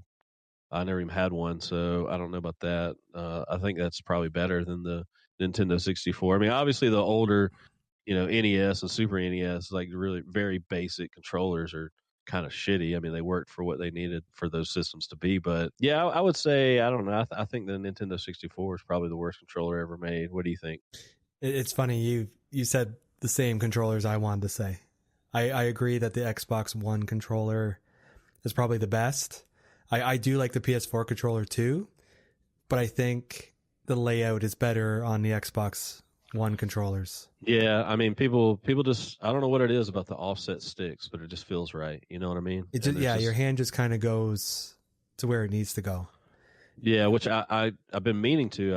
It kind of seems like a pointless thing for the most part, but I've been wanting to pick up that SCUF controller that's like a Sony backed sort of SCUF controller. Have you seen that for the PlayStation 4? No. It has the offset sticks like a Xbox controller, and it looks super fucking nice. And I'm thinking about buying one. I can't remember how much they are, but I don't know. It looks like kind of like the Elite controller for a PS4. But yeah, it has the offset sticks like an Xbox controller. Yeah, and the Nintendo 64 controller, it just looking at it's ugly. At the time, it worked, but it was, I don't know. It's just such a weird design. It's so odd, and like the joystick would get like grimy and squeak, and like it's just shit after some point. It's just I don't know. I never understood why the controller was designed that way. It was weird. Like 3 prongs, like you have to move your hand around. It's just stupid. It didn't make sense. Yeah, it was pretty bad, and yeah, I hated that little middle joystick because it had like the sort of weird diagonal like grooves to it. Mm-hmm. So when you would try to like spin it around, it would always be like clacking. It would just like wouldn't be smooth like to just spin it around. You know what I mean? I don't know. It's fucking hated it. I remember playing this like fucking Mario Party game. Yeah. Where you'd have all those mini games. Yeah. And where you'd have to like you have to like rotate that fucking joystick. Yeah. And it eats the skin off your hand. Yeah, it'd fucking destroy your goddamn hand. You'd be fucking crippled after playing that shit. People are like, "Oh, you're jerking off a bit too hard." It's like, "No, I'm playing Mario Party, dude." Yeah. All right. River Rat Rampage asks, rank both Canadian and American fast food establishments from S rank all the way down to F rank. Please fight about the overlapping cross-country favorites. So I don't really know much about sort of Canadian food. I assume you have like the standards, like McDonald's and Burger King and that kind of thing. Yeah. So I'll let you sort of go first and sort of rank your shit, and then I'll jump in where the things that I know too. Like I don't even know how to rank this stuff because half the stuff is shit. Anyway, it's such a strange question, and I want to fight about it because I love fighting about these. But it's just like Canada doesn't have amazing fast food restaurants. A lot of the fast food restaurants that we have that are strictly Canadian aren't fast food. It's more like sit down. Well, I mean, like Applebee's, like Applebee's type of thing, or a little bit up more than Applebee's. Yeah, I don't really want to put too much of that in this category. I want to keep it sort of on on the sort of fast food, like the shit side of things. You know what I mean? Yeah, we really don't have that stuff here that are just like either unique to ours. Most of them you have too. So you have like McDonald's, Burger King. Do you have Wendy's there?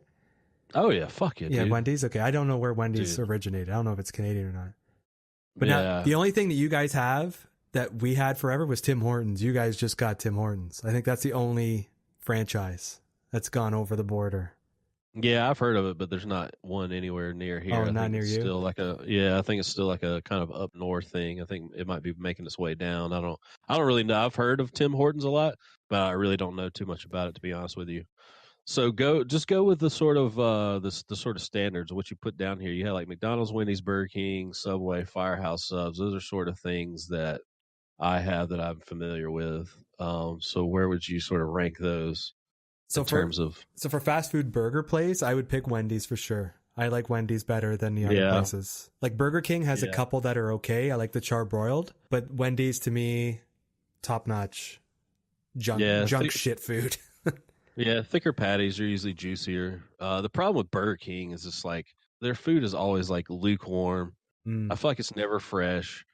We just have a real big problem. Like I don't know how your fast food establishments are run up there.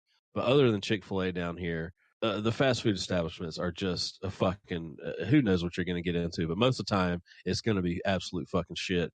And fucking Burger King is one of the worst ones. Like really? I've pretty much like sworn them off this year. So every year I'll go through this thing where I'll do what I call the 3-strike rule, maybe even the 2-strike rule if they piss me off enough. Where I'll go to a place, I'll do a clean slate at the beginning of the year. I'll go to a place.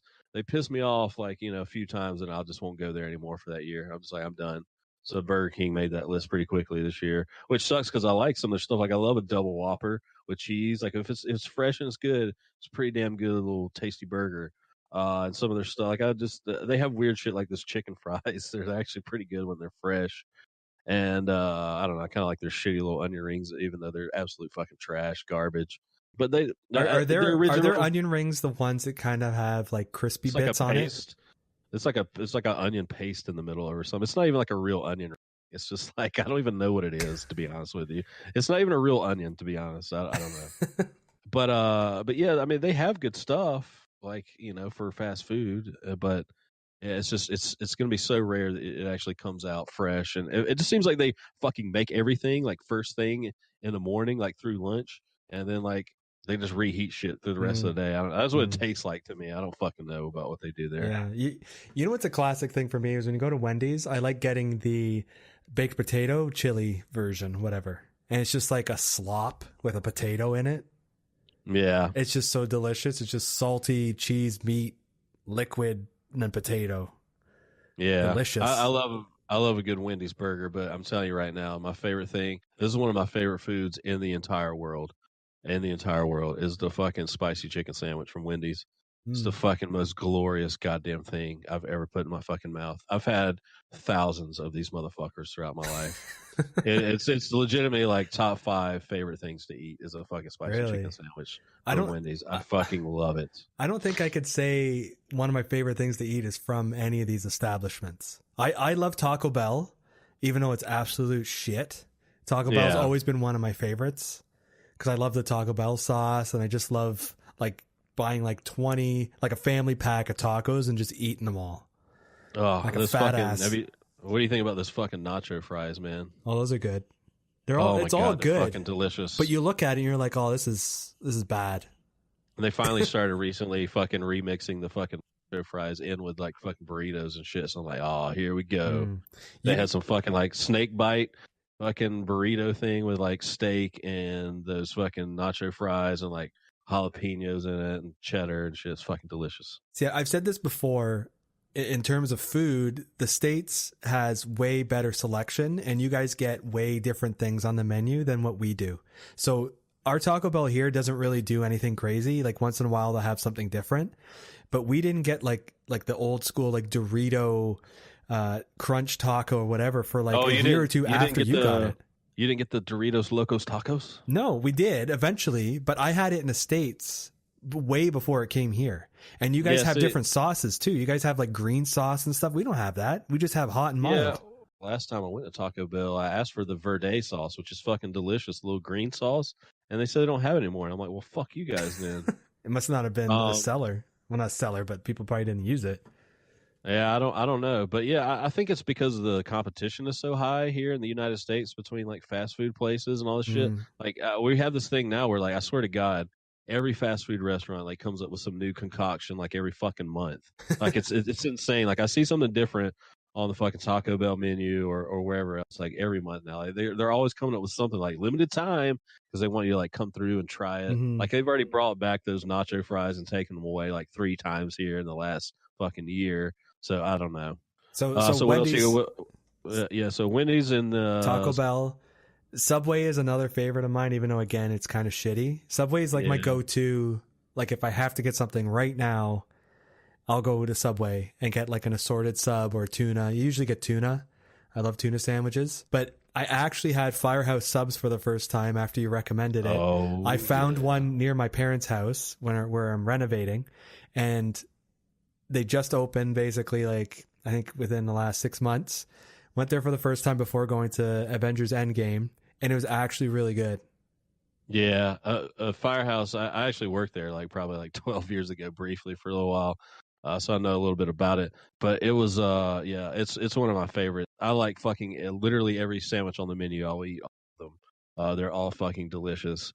I just like the steamed sort of sandwiches, man. Like it just and then they have all those hot sauces there you can put on them too. Yeah, it's a combination. It's a combination you wouldn't think would be good, but if you really find like the right sort of sandwich meat pairing with like a good hot sauce, it totally like kicks it up a notch for me. Yeah, I didn't do too much with the hot sauce. Like I got some and I just tried them on the side just to see like how hot they were and what they tasted like. But I got the New York steamer, which sounds like a fucking sex position. God, yes. No, that's my go-to right there. It's really good, but it's super sloppy. Like it was just all over the fucking place. Their sandwiches are a mess. That's the only reason why I don't eat there as much as I would like to, because normally I'm kind of eating on the go, like in my car or something, and you definitely cannot eat a fucking Firehouse sub in your car. Yeah, because it's the meat is hot, and then the bun goes soggy, and there's tons of toppings on it, and everything's just like a mush. But it was good. It was delicious.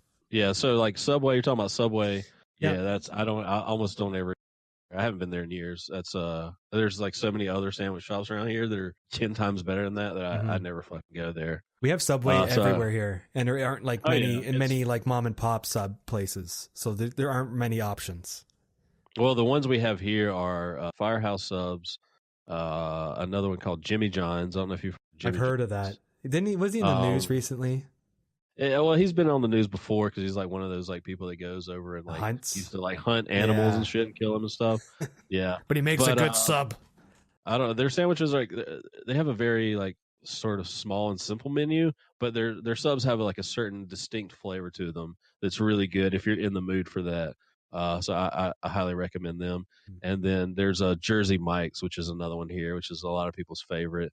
And those are just like the main ones. We have all kinds of like other little sort of mom and pop stuff. Those are just kind of like the big chain. So there's so many sandwich shops around here. Like I got fucking Cuban places. Like I'll go get a fucking Cuban sandwich or that's probably good.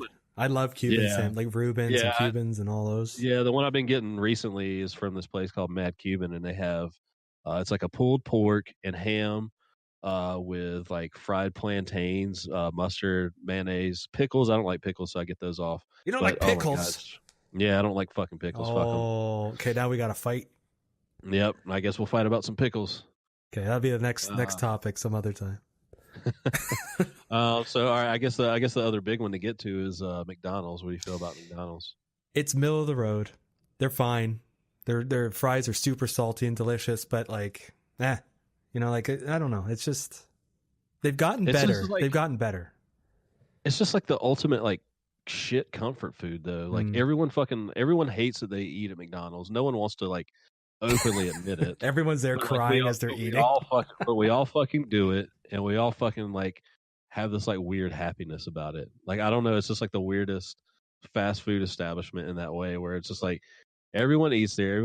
Everyone regrets it. No one's like proud of it, but we all do it, and we kind of just like revel in how fucking shitty it is. You know what I like about McDonald's though is I'll go to other places like Wendy's is a crapshoot. Burger King, absolutely, it happens. You'll get your burger and it's like somebody fucking pounded it with their fist. Like it's just smashed in because it's so like manhandled. But when I go to McDonald's, I've been to tons, and usually the burger comes out fine. Like it doesn't look like it does in like the menu picture, but it comes out like not smashed. Here they're anyway. the worst. Really, they're the worst offender for like fucking just like who knows what the fuck you're gonna get. I mean, it looks like someone just like threw the fucking toppings down a fucking assembly line and just like people were whipping these fucking burgers around the fucking store before they threw them in the bag, man. Like I don't know what the fuck's going on half the time. Like you got one patty hanging out one side, fucking just toppings like falling off of it. It's a no fucking respect crapshoot. And then I love the little sort of onions on like the little double cheeseburger, but it'll just be like a pile of them like right in the middle of the fucking sandwich or something like that instead of spreading them out. I don't know. Fucking, they annoy me with the way they sort of assemble their fucking foods. That's the biggest thing that I have a problem with. You know the classic McDonald's burger that just has like the patty, 2 pickles, some onions, ketchup, mustard. That is like, it's so McDonald's. Like if you made that at home, it wouldn't be the same. Yeah, well, that's how I feel about the McDouble. There's something about the combination of flavors in the McDouble. Like I said, there's little diced up onions. I don't like pickles, so I get the pickles off. Just the ketchup and mustard, and something about their patties and the cheese. It just has, and their little shitty buns. It just has like a very distinct flavor that doesn't taste like anything else. It's like it's a very satisfying shitty burger. I don't know. Did you ever watch the McDonald's movie with Michael Keaton? No, I haven't seen that yet. It's pretty good. Like it shows you where McDonald's started and like how Michael Keaton's character kind of made it a franchise and screwed them out of their own franchise or whatever. And they go into like how the burger that I just described is made. Like it has to be made that way every single time. 2 pickles, a scoop of onions, ketchup, mustard, whatever. And like that is like the McDonald's burger. It has to be done that way. Yeah, I think it's just the way they throw that shit together and don't give a fuck about it. It's the problem.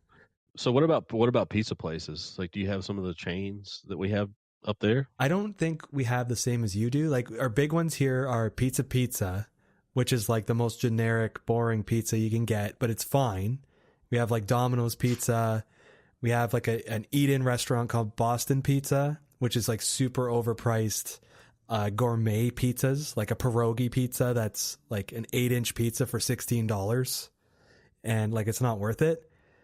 Like for pizza's weird. Like I like Domino's Pizza here because they have like a really good dough. It's like it's not like a pastry, but it has like this airy taste to it, and the sauce is really nice compared to other places. But I don't think we have any pizza places that are from the States. So you don't have Pizza Hut? You don't have Papa John's? Sorry. Yeah, we have Pizza Hut, not Papa John's though. Pizza Hut is like they're and fine. You said you had Domino's. You said Domino's. Do you have Domino's? Yeah. Oh, okay. I don't know. I don't look for pizza when I'm over there. Okay, so there's that. Pizza Hut, I don't really like because I find it's too greasy. I kind of order Pizza Hut all the time now because, for one, there's one like super close to my house, but also like I swear to God, like, I don't know if they're struggling as a business because they will not stop offering me like cheap food. Like I get like so I'm in their rewards program. Like, you know, everything has a fucking rewards program now where you accumulate points or whatever. So I accumulate points for ordering. But then I'm getting sent like coupons and like deals like almost every other day about like 30% off your meal or this and that. And then the other thing that's crazy. Now, this is the most insane thing. And this is why I keep ordering food from there. So they'll like every time after I order, like a day later, they'll send me a survey and they'll be like, if you take this quick survey, we'll give you $10 off your next order. And I keep doing that over and over and over again. So as long as you like ordered at least $20 worth of food, you can take $10 off. Jeez. So I'm just getting like $10 off my order every fucking time I order. And like, they don't stop sending me those surveys. I'm like, how is this possible?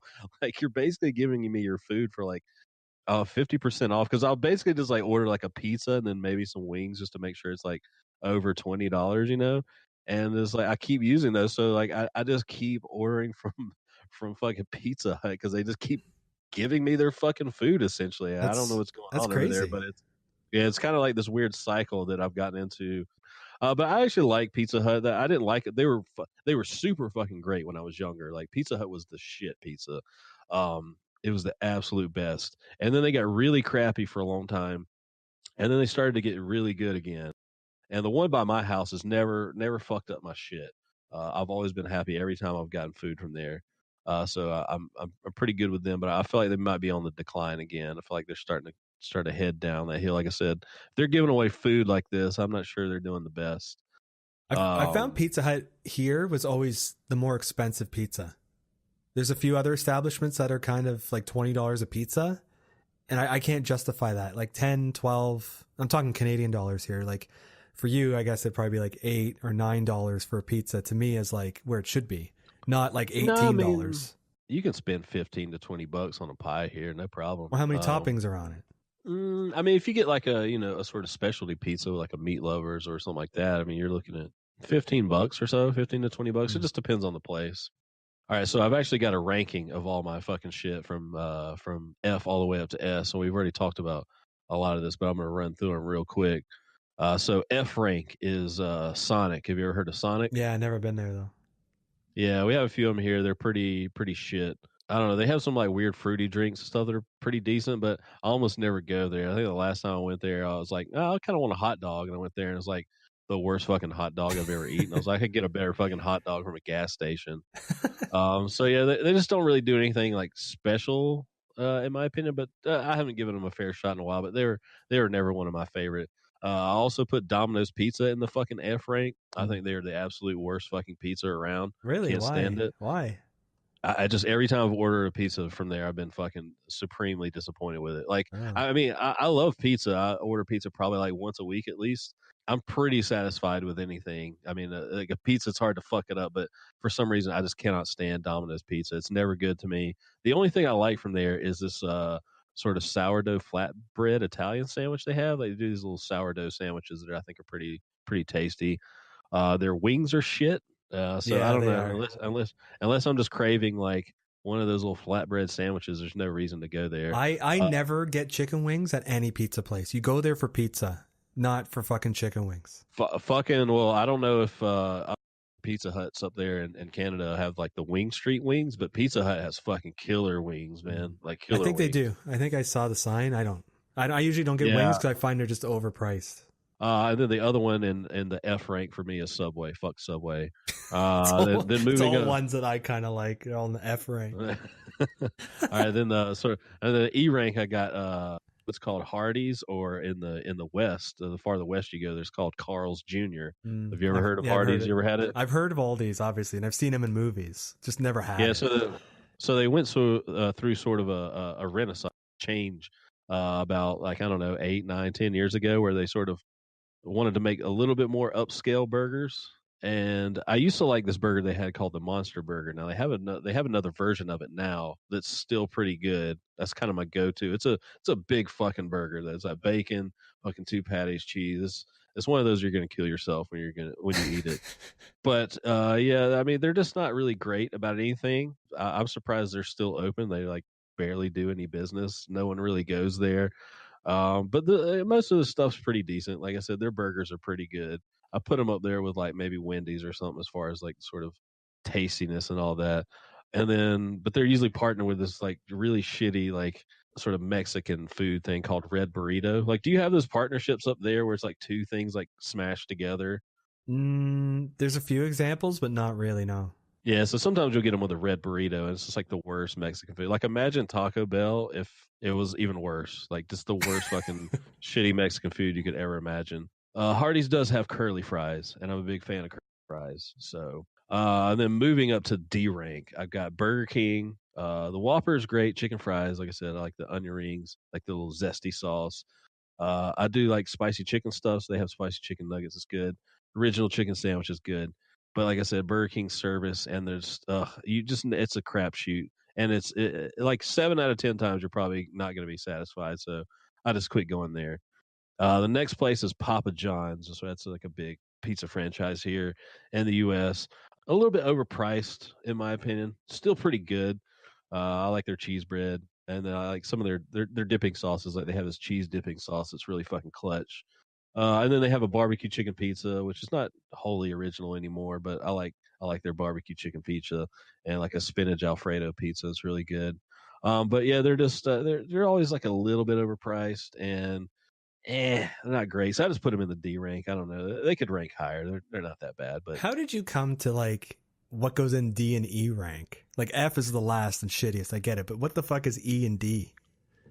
I don't know. I'm just having fun. So some people started doing this on YouTube over the last week, like ranking fucking fast food establishments from S rank to F. So I'm just going along with the trend because I'm super fucking original. So fucking McDonald's is C rank. It's a perfect little shitty treat. The biggest travesty is I always like their shitty little apple pies. You ever gotten those? Yeah, before? they are good.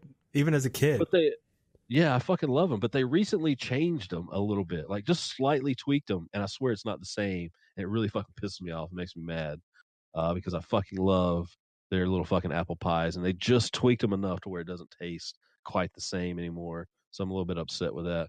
And then one of the sort of main piece of chains we have here in America, I don't know if you've heard of them, is Little Caesars. Oh yeah, we have them here.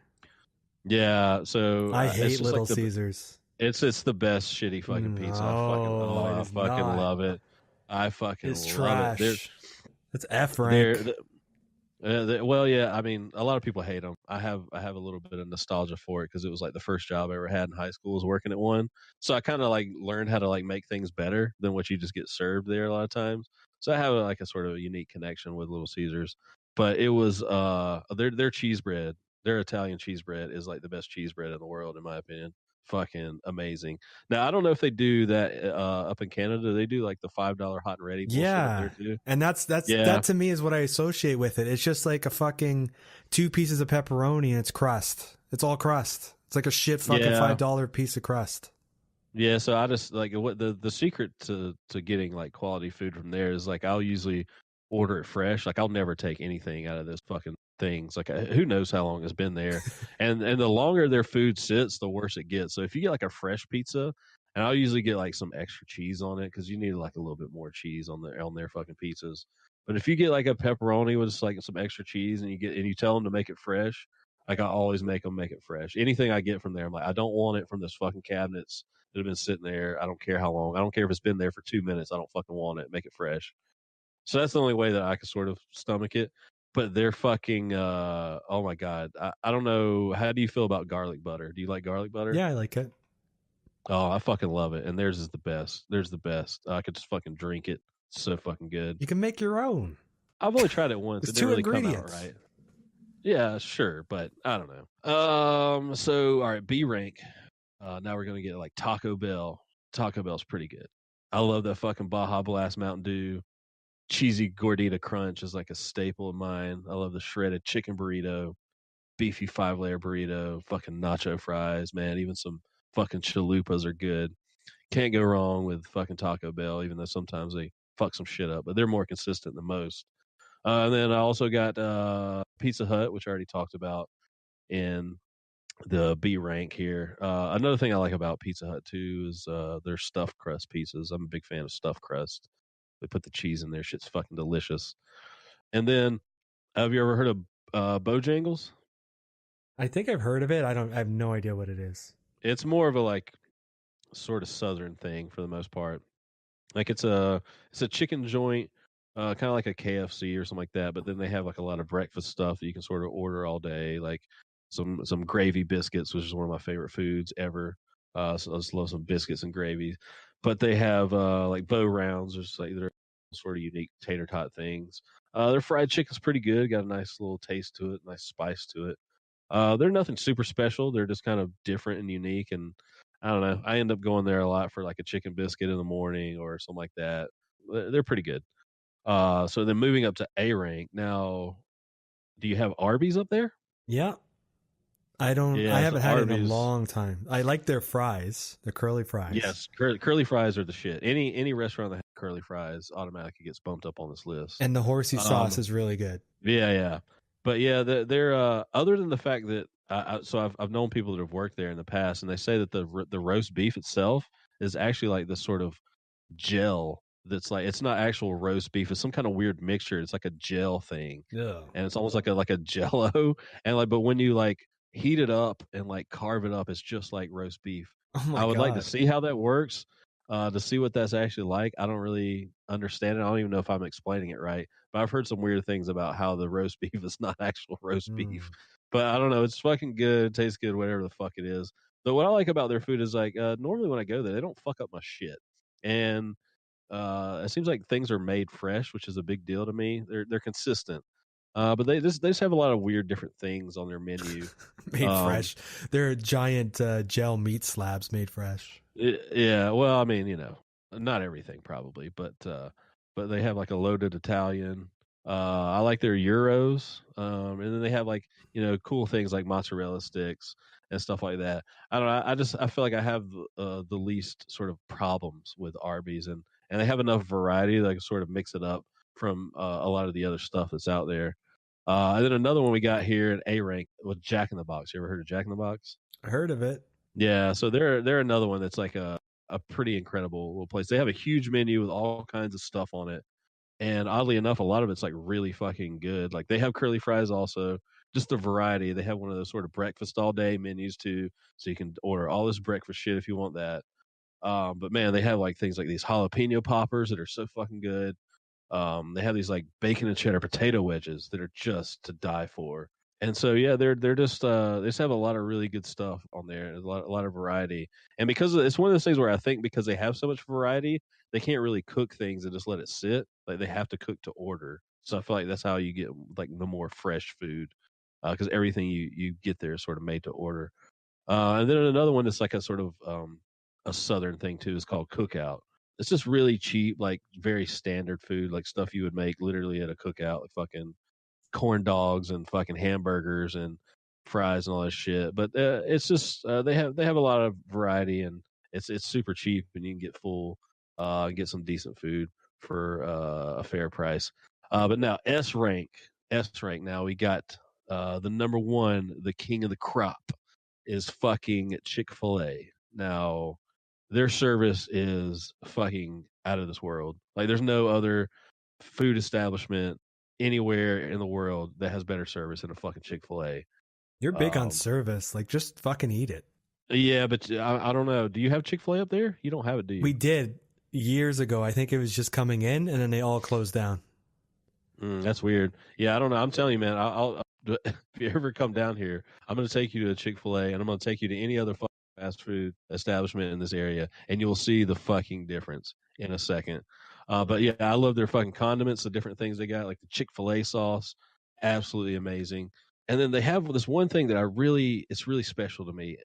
It's the sort of ketchup packs, but they're the ones where you can pull off the top and dip.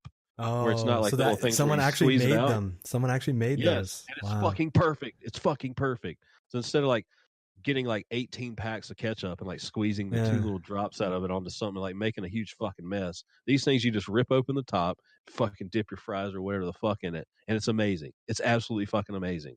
My dad, so that alone, my dad used to just bring a knife and just cut the tops open or something. yeah, I just I don't know, like I said, trying to dip some shit in ketchup while you're driving around or something in your car. Yeah, you can't. Like, so that's the perfect solution. And then we already talked about Wendy's. That's an S rank for me. Like I said, the spicy chicken sandwich is one of my favorite things of all time. But other than that, the other one I put up there, S rank, Firehouse Subs too. So they're we talked about them also. But yeah, that's sort of my ranking. I don't know if I forgot anything, but you thought way too much about that. Way too much. You had like multiple ones for each letter. I can't even begin to even figure it out. I don't think I have the mental capacity to want to do it. I could tell you what I hate. Yeah, well, it's one of those things where like because of my job, like I'm usually like eating on the go, and so I don't like have a lot of time to like sit down and eat. So I end up going to these places more than I want to, and plus I've been living the single life for a while, so I'm usually like out just eating shit food because I'm a fucking single dude. And yeah, so I've unfortunately over the last year I've probably eaten at all these places more than I would have liked. So like I don't have like I've been to all these places, of course, but I don't even think about it. Like sometimes I'd be like, oh, I'm just gonna go to Taco Bell or go to Subway or whatever, but I don't really think about it. I know the places I don't like, and number one for me is KFC. I hate that fucking place. Yeah, I actually forgot to put that on the list because they would be fucking. They used to be one of the best, and then they dropped all the way down to fucking F rank for me. Like I almost don't even go there. Slimy I would rather ass go to chicken. The thing is, if it's like fresh, it's good, but like they're so run down here that like I don't know how long that fucking chicken's been there. I just every time I go in the stores are like disgusting. Like it's like no one's cleaned anything. and it just seems like employees that just don't give a shit. I don't know. It's like some of their stuff's pretty good. Like I like their little potato wedges, but yeah, I just rarely go there now because it just seems like completely dropped off the face of the earth. Like 10, 20 years ago, KFC was the absolute shit, but now it's just fucking horse shit. What do you think of Waffle House? You have those up there? No, I went to a couple when driving down to Florida over the years. Yeah, they're kind of like a staple here where I'm from. It's kind of like a thing that someone who came from like a smaller town, the only thing that would be open in the middle of the night if you're out with your drunk or whatever would be to go to a fucking Waffle House. So you would inevitably end up there at like 2 or 3 in the morning. Everyone else in there was fucking drunk. And so shit would just always happen because you always have these like fucking white trash people working there, and they're always a fucking hoot because you never know what they're going to be like. But you used to just be able to smoke in there. So you would have everyone be drunk, fucking smoking, eating the shitty food, and it was the best. So it's just, I don't know, it has a sort of special place in my heart. I wouldn't say anything is particularly good, but it is, sometimes I'm definitely craving that specific flavor. I'm just like, fuck it, I want that goddamn all-star breakfast. I'll just go to a fucking Waffle House and eat the shit out of that stuff. So I don't know. It's the first time I saw one and we went in, I literally went in, spun on my heel, and walked right out. It's like it's a shithole. I don't blame you. Fucking shithole. It's gotten bad. It really has gotten bad. Like I said, I every time I go in there, it's like even more sad and depressing. Like I said, it used to be kind of fun when you would end up there in the middle of the night and you knew everyone was fucking drunk and someone was going to cause a scene or act stupid or fucking throw up on the floor. I don't know. It was crazy. But yeah, it's not great, but I'll eat there every once in a while. I don't have anything else to add because to me, I would put them all in C rank. They're just kind of whatever. Like I said, if I'm gonna have to rank them, I got to put some somewhere. So there's some that I definitely will go to more than others. Well, we didn't fight about it.